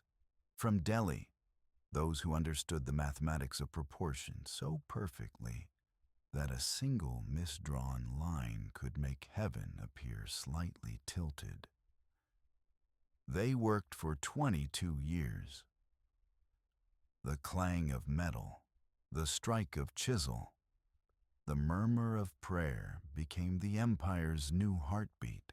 At night, the workers slept by the river, and the moonlight turned their tents to pearls. They told each other stories, that the emperor walked the site alone at night, that he spoke to the spirit of his queen through the stones, that sometimes, when no one watched, the marble would glow faintly, as if lit from within by remembrance.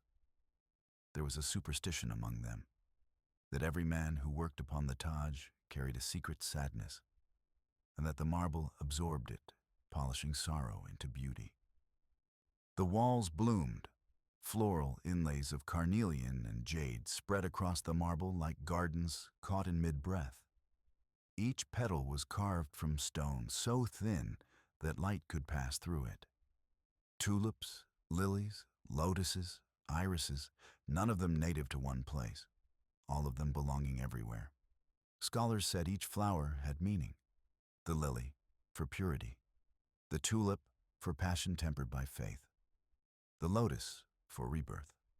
The iris, for mourning. Together, they spoke in a language no longer human, but universal. A prayer rendered botanical. One craftsman wrote in his diary, later found in a chest by the riverbank, "We carve not to decorate, but to remember. The garden is not outside, it is in the stone." And so it was. Each vine was a line of poetry, each petal a sigh. When sunlight moved over the walls, the colors deepened and faded like breath. In the moonlight, everything turned to silver. The Taj, at night, was not white at all. It was translucent, as if the sky had lowered itself to rest. Around the mausoleum stretched a garden of perfect geometry, a charbagh, divided into 4 quadrants by rivers of clear water. These were not merely decorations. They mirrored the gardens of paradise described in Scripture. The emperor had insisted that the garden remain full of fragrance, roses, narcissus, jasmine, cypress, so that even those who could not read the language of the Quran could still read the language of beauty. Every path led toward the tomb, but the tomb itself seemed to lead back into the garden. The fountains rose and fell with the breath of the wind. Each ripple carried reflections of arches and clouds, so that the earth and sky met and parted endlessly. Travelers said that the Taj was built not upon the ground, but upon water and air. To walk there was to forget the world's noise. The air itself seemed slowed, disciplined by grace. Decades passed. The emperor and his children became stories. The empire itself began to shift, its borders breathing in and out like the tides. But the Taj remained. Pilgrims came, not only Muslims, but Hindus, Sikhs, Christians, strangers from lands so far that even their shadows spoke another language. Yet all fell silent at the gates. Poets sat beside the pools and wrote that it is the teardrop on the cheek of time. Painters carried its reflection across canvases to other continents. Kings and beggars alike knelt to its symmetry. Some swore that if one listened closely at dawn, one could hear a faint hum, a woman's breath, a name whispered across centuries. Others said it was only the wind moving through hollow marble. But for those who truly listened, it was neither wind nor ghost. It was the sound of love doing what it was made to do. Persist. Marble should be cold, but the Taj is warm. Touch it, and you feel the pulse of the stone, the faint hum of sun caught within centuries of silence.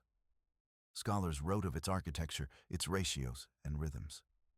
Yet none could explain why it feels alive.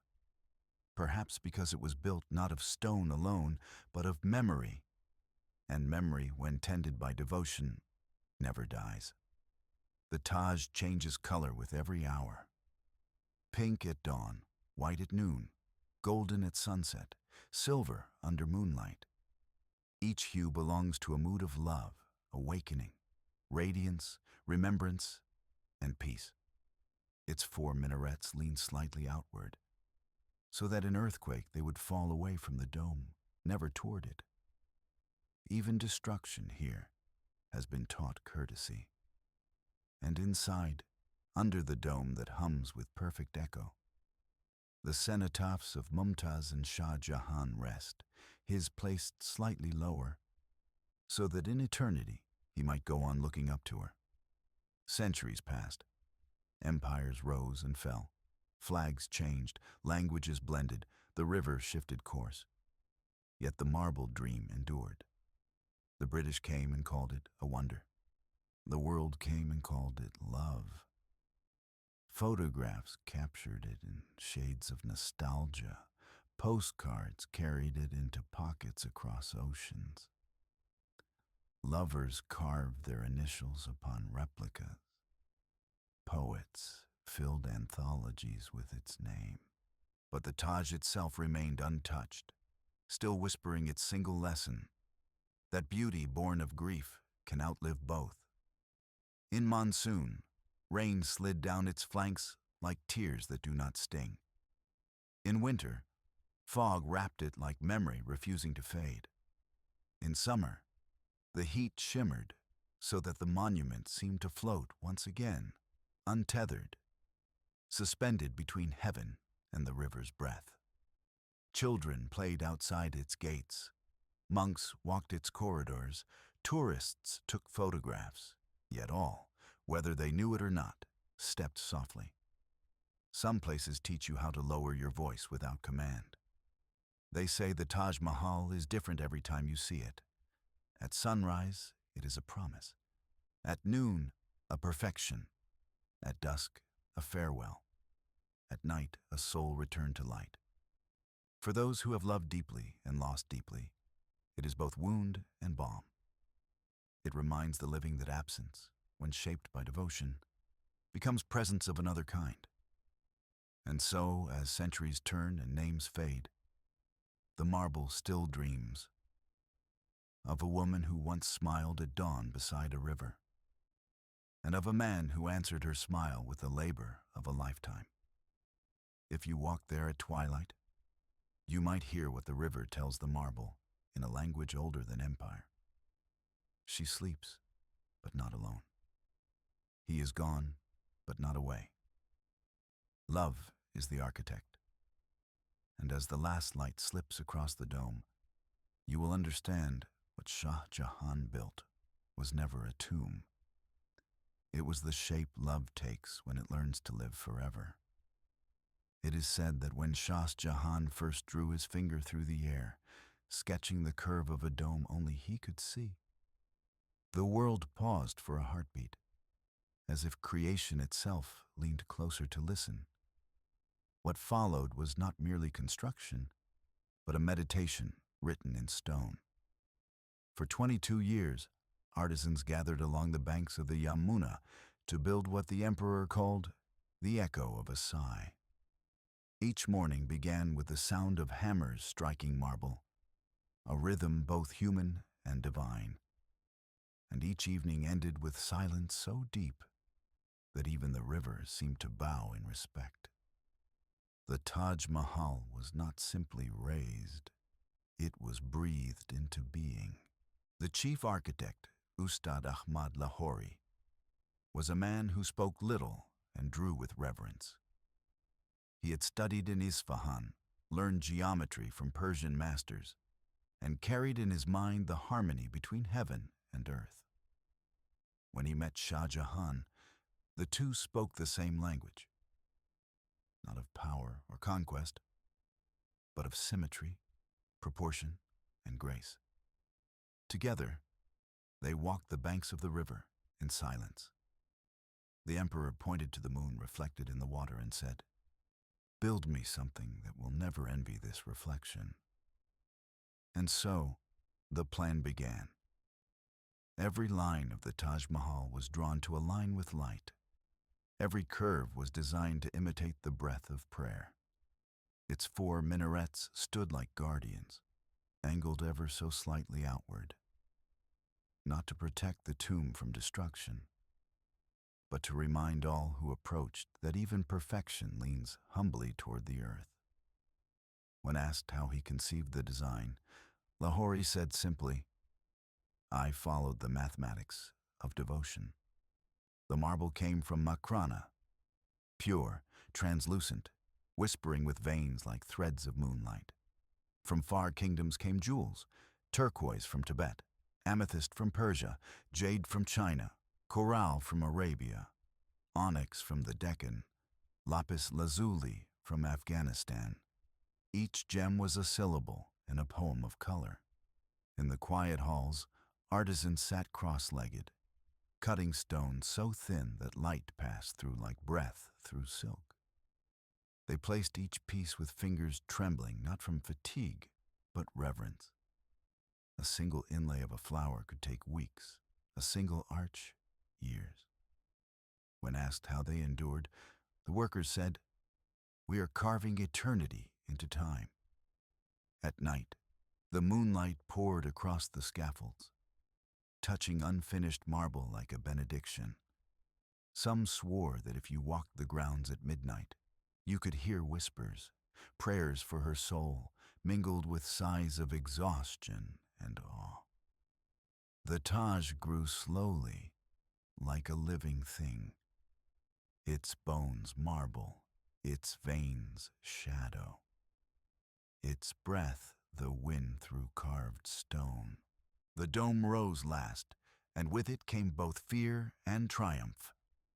It was vast, 35 meters wide, and to lift it was to command heaven's patience. Engineers built wooden ramps that spiraled like galaxies. Elephants dragged marble up slopes as steep as destiny itself. When at last the finial was placed, a crescent kissing the sun, the sound of conch shells and drums rolled across the river. Yet within the noise, the emperor stood silent. He looked at the dome and whispered, "Now heaven has learned its reflection." The dome's interior was crafted with such precision that a single note sung beneath it returns as 100 echoes, circling upward like prayers seeking their way home. Even today, when one whispers inside, the air remembers how to listen. Across its walls, words flow, verses from the Quran in black marble, shaped by the calligrapher Amanat Khan Shirazi, whose art made language itself an act of devotion. Each letter stretches slightly taller as it ascends, so that when viewed from below, the script appears perfectly even, a trick of vision, but also of faith. When asked why he shaped the letters so, Amanat Khan replied, "Because from the earth, man sees with imperfection. But God reads straight. The calligraphy begins at the gate with an invitation. O soul at peace, return to your Lord, pleased and pleasing," and ends within the tomb with surrender. Enter among my servants. Enter my paradise. Thus the monument speaks, not of loss, but of arrival. The Taj Mahal's design was not only aesthetic, it was spiritual mathematics. Everything was mirrored. The minarets, the pools, the gardens, the arches, reflecting one another like infinite prayers. Scholars have said that the entire complex represents the balance of life and death, body and soul, human and divine. The river itself is the line between worlds, this shore for the living, that shore for the loved and gone. Stand at the center of the courtyard, and every angle points to unity. Stand inside, and you stand inside symmetry, a wordless theology written in light. No corner dominates another. No pattern breaks the rhythm. Every inch of marble hums the same truth. All things return to one. When the last scaffolds were taken down and the final dust swept from the marble, silence filled the air. A silence not of emptiness, but completion. The artisans looked up at what their hands had made, some weeping quietly. They knew they had built something larger than history, something that would outlive names. In their exhaustion, they sat by the river and watched dawn bloom over the white dome. One said, "We will never see this again." Another replied, "We were never meant to." They returned to their villages, carrying stories instead of wages.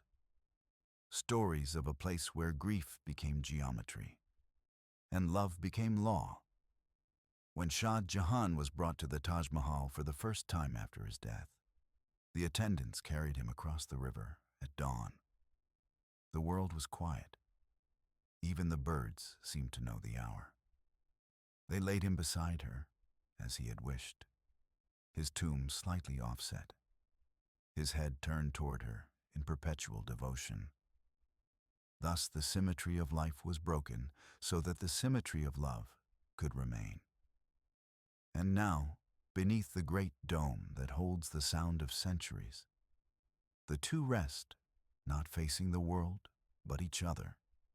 Through wars, through colonizers and caretakers, through rain and rust and restoration, the Taj Mahal endures. Its marble, though fragile, holds memory better than time. It changes color with the sky, reminding every onlooker that beauty is never still. It breathes, it ages, it forgives. The building teaches what every love story forgets, that to make something eternal, one must surrender to impermanence. Perhaps that is why, after 4 centuries, it still feels alive. Because it was not built for eternity, but from it. If you walk there at dawn, when the mist curls low and the marble is the color of milk and pearl, you will hear the world speaking in a single voice, soft, patient, endless. It will not say, "She is gone." It will say, "She is here in every light that touches this stone." It will not say, "He built a tomb." It will say, "He built the shape of love itself." The river never forgot. Even when men fought and thrones changed, the Yamuna still carried its silver language past the white tomb, bending in slow homage before the fort where Shah Jahan spent his final years. From his window, he could see it, distant, radiant, untouchable. The Taj Mahal stood across the water like a memory that refused to fade, its dome glowing even under clouds. It was as if heaven had stooped to the earth and decided never to rise again. The emperor had built it, but now it owned him. His world had become a single room, the Musamman Burj, an octagonal tower carved from white marble, open to the wind and the river. Once, it had been built for pleasure, a place where Mumtaz could sit beneath silver latticework and watch the Yamuna shimmer under moonlight. The walls still remembered her laughter. The stones still carried the scent of rose and sandalwood. Now it was his cell. They called it a confinement of mercy. For there were no chains, no darkness, only light and the view of the world he had made. But to Shah Jahan, mercy and punishment had become the same word. The room was quiet, except for the soft rhythm of water far below. Through the lattice, the river glimmered like molten silk, flowing past the city toward the horizon. And beyond it, pale, perfect, untouchable, the Taj Mahal floated in the distance, her marble skin changing with the sky. It was as if she still breathed, as if every cloud paused to see its reflection in her. At dawn, he would rise before the call to prayer, his old body wrapped in a shawl the color of ashes. He would walk to the balcony, lean against the carved railing, and watch the world turn gold. The first light would slip across his face, breaking into fragments through the lattice pattern, so that even sunlight entered him in pieces. Sometimes, when the mist rolled over the river, he imagined that she was there within it, her form soft, her voice a ripple of air. He would close his eyes and whisper, "Beloved, how faithful the morning remains." Inside, the room was sparse. A prayer rug woven with fading green thread, a low table, a copper ewer, and a small mirror that no longer told the truth.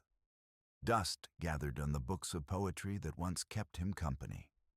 The guards outside moved with reverence. Even footsteps were forbidden to sound too loudly near the emperor's door. Days unfolded without measure. The same birds nested in the same hollow above his balcony. The same light passed through the same stone lattice, printing lace upon the floor. He began to think that time itself had ceased to flow, that perhaps he had become part of the architecture, another design carved into silence. Yet, though the walls were still, the river was not. Each afternoon, he would watch it shimmer and change, carrying reflections of the white dome downstream. "She travels farther than I do," he would murmur. "The river has no guards." When night fell, he would light a single lamp beside his bed. Its flame quivered, painting long, uncertain shadows across the marble floor. The Taj was invisible then, hidden in the dark, yet he could feel its presence the way one feels a heartbeat in the chest. "We are two halves of the same silence," he said once to the emptiness. "She sleeps beyond the river, and I wake beneath its echo." And so, the emperor who had commanded armies and shaped empires now ruled only this: a chamber of quiet, a river of memory, and the light of a single tomb. From the Musamman Burj, Shah Jahan could watch the river turn to glass under dawn, could watch the first flame of sunlight catch upon the dome across the water. Each day began and ended with her, not as she had been, but as marble had learned to remember her. He would sit on a low chair carved with the same inlay that once adorned her private chamber. His beard had turned entirely white now, a fall of snow upon stillness.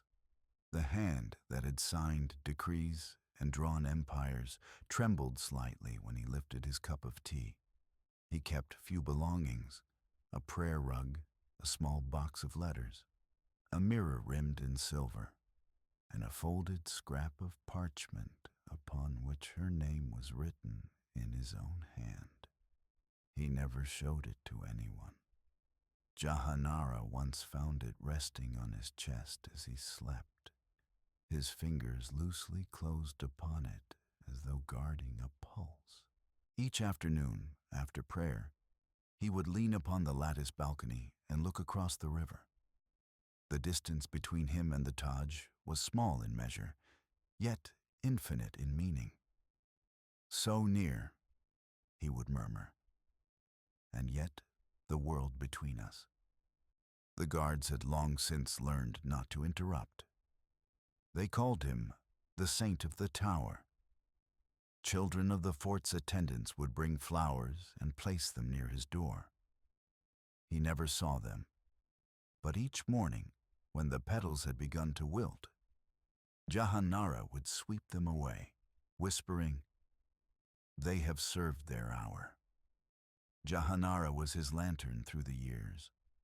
She tended him not as a princess tends a king, but as a daughter tends a candle that must not go out. She read to him from Rumi and Hafiz, reciting verses about love that survives walls and time. She would sit cross-legged by his couch while he gazed through the window, and her voice would rise like a small, steady flame. "Father," she said once. The world still remembers her name. Even those who never saw her speak of her kindness, he smiled faintly. Then the monument works. It teaches mercy, not pride. She often brought him small vials of perfume, rose, sandalwood, jasmine. He would unstopper them one by one, close his eyes, and breathe. Scent was memory. Through it, he traveled. Jahanara, he said softly. There are two kinds of imprisonment. One where walls hold you, and one where love does.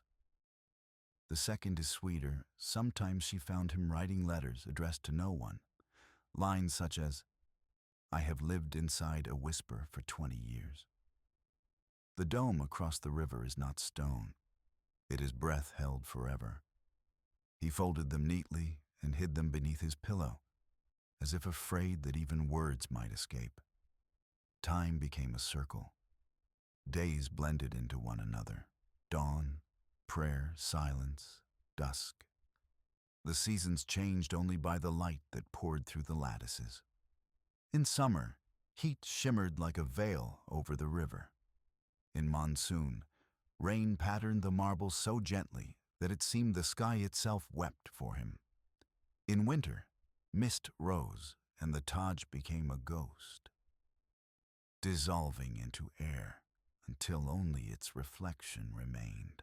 Jahanara marked the passing years by the changing colors of her father's eyes, at first clear amber, then dimmer, clouded not by illness, but by depth.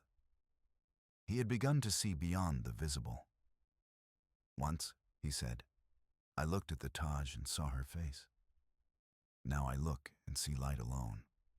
Perhaps this is what love becomes when it forgets itself. One evening, while reading, she noticed him smiling to himself. What do you see, Father? She asked. The dome, he said, has begun to fade with dusk, but its reflection remains. That is how we live after love. She took his hand and whispered, You are still the emperor. He shook his head gently. I was a king when I commanded armies. Now I am something greater, a man who has learned how to wait. Sometimes scholars or old courtiers were permitted to see him. They bowed deeply and spoke of the empire, rebellions, trade, taxes, wars. He listened with courtesy, but his mind no longer lived in the world of decrees. Once, a poet from Persia came, carrying verses he wished to dedicate to the Taj. When he read them aloud, his voice trembling, the emperor nodded slowly. The poem is fine, he said, but you have written it in ink. I wrote mine in stone. The poet wept. After the visitor left, Jahanara said, You are remembered everywhere. He smiled. Then I have done nothing in vain. But tell them not to remember me. Tell them to remember her. At night, he dreamt of her often. In those dreams, they walked through gardens under moonlight, their shadows meeting on the grass. She would turn to him and say, Why do you look so far? I am here, where light meets water. And he would wake with tears cooling on his face, whispering, Always there. It was the 49th year since he had first looked into her eyes at the bazaar. The empire had passed into other hands, the drums of war grown faint beyond the river. Yet the white dome still glowed unchanged, unbent by time. One morning, the guards noticed that the emperor did not rise for prayer. When Jahanara entered, she found him sitting by the window, his face turned toward the light. Father, she whispered. He did not answer. His eyes were open, calm and fixed on the distance, on the Taj, gleaming like a promise kept too long. His lips were slightly parted, as though he had just spoken her name once more. Jahanara touched his hand. It was still warm. She smiled through tears. He found her, she said. Outside, the river moved as it always had, unhurried unending. The morning light slipped through the lattice and fell upon his face in the same pattern it had painted for 20 years. When the guards carried him across the river, the mist opened to let them pass. They laid him beside her, a little lower, as he had wished. And the Taj Mahal, that patient, listening monument, received him without sound. In the years that followed, travelers said that sometimes, just before sunrise, the mist above the river shaped itself into two figures walking side by side, one tall, one slender, moving toward the dome. When the sun rose, they vanished into light. No one spoke of it as miracle. It was simply the way love behaved when given enough time. The marble held its color. The fountains whispered. And in that quiet equilibrium of river, stone, and sky, the promise was fulfilled. That no grief, however deep, could silence beauty. That no distance, however wide, could divide souls that had already learned to meet where light meets water. The night over Agra was soft, a pale velvet stretched from horizon to horizon, stitched with the silver thread of the Yamuna. The moon hung low, heavy with memory, and its reflection floated between the arches of the Taj Mahal like a second world. To those who stood upon the riverbank, it seemed as if heaven had leaned closer, its breath fogging the mirror of the earth. The city had long changed, new rulers, new prayers, new banners. Yet the marble dream endured. And when the moon was full, people said you could still hear a whisper traveling over the water, a conversation that had never ended. It was not in words, but in the rhythm of the current. A question, an answer, a sigh, a promise. Every river carries stories, but the Yamuna carries two. It remembers a man who built eternity out of grief, and a woman whose love turned that grief into light. Each night, as the waters slid past the marble platform where they lay, it murmured their names, not aloud, but in its own language of movement and reflection. Sometimes, fishermen rowing through the mist would stop midstream, their oars suspended, listening. They would swear later that they heard voices, a man's deep and weary, a woman's low and bright, meeting somewhere between water and air. You waited long, the river seemed to say. No, the wind replied. He never stopped walking toward her. The ripples spread outward, carrying that story to places where no one remembered its beginning. At midnight, the Taj Mahal changes. It is no longer white, but translucent, a pearl lit from within by silence. The inlaid flowers on its walls dissolve into ghostly outlines. The calligraphy seems to breathe. The great dome becomes a cradle for the sky. The air itself grows tender. Even the guards lower their voices, as though speaking too loudly might wake the sleeping empress.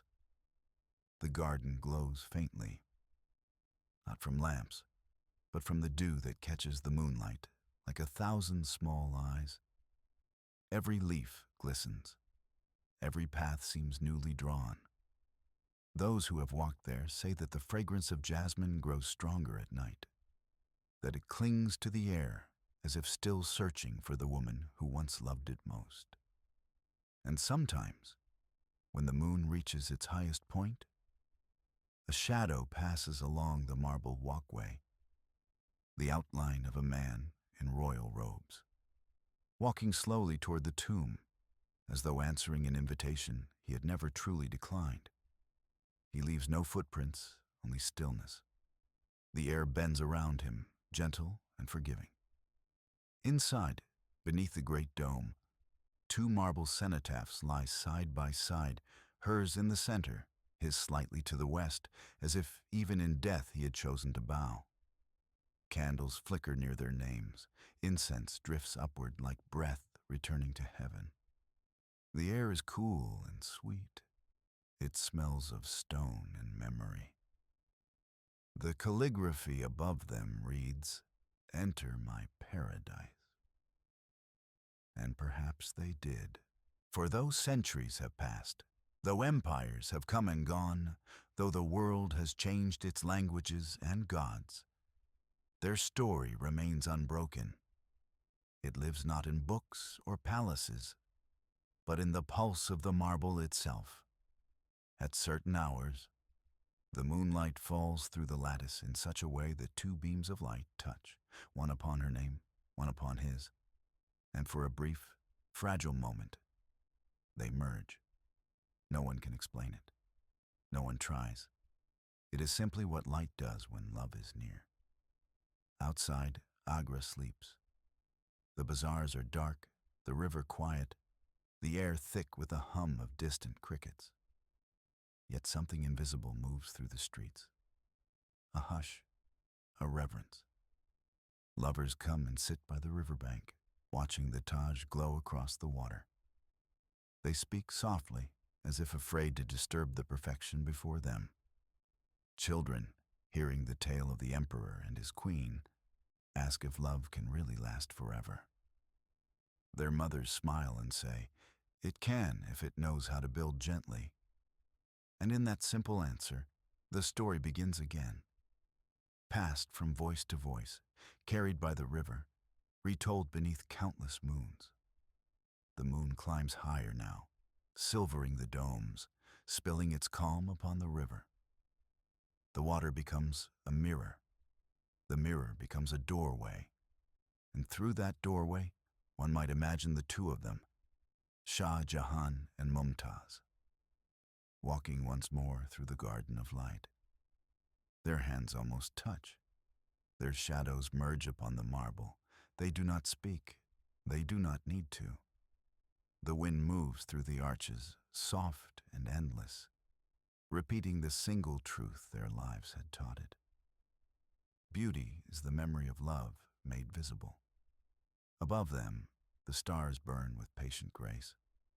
Below, the river moves on, carrying their reflection into the dark, not to erase it, but to share it with every shore it meets.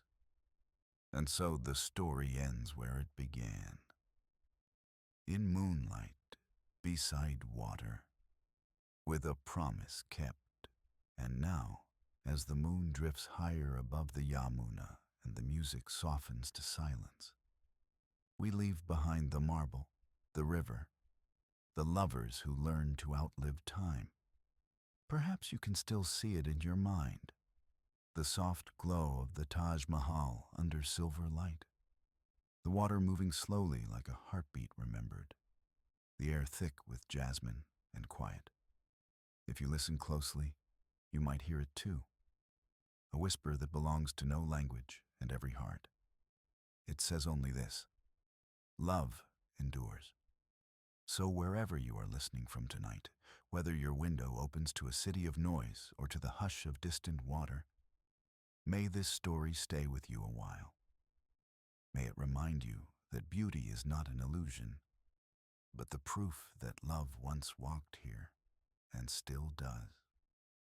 Thank you for journeying through the moonlit corridors of history with me. Tell me, before you close your eyes, where in the world are you listening from tonight?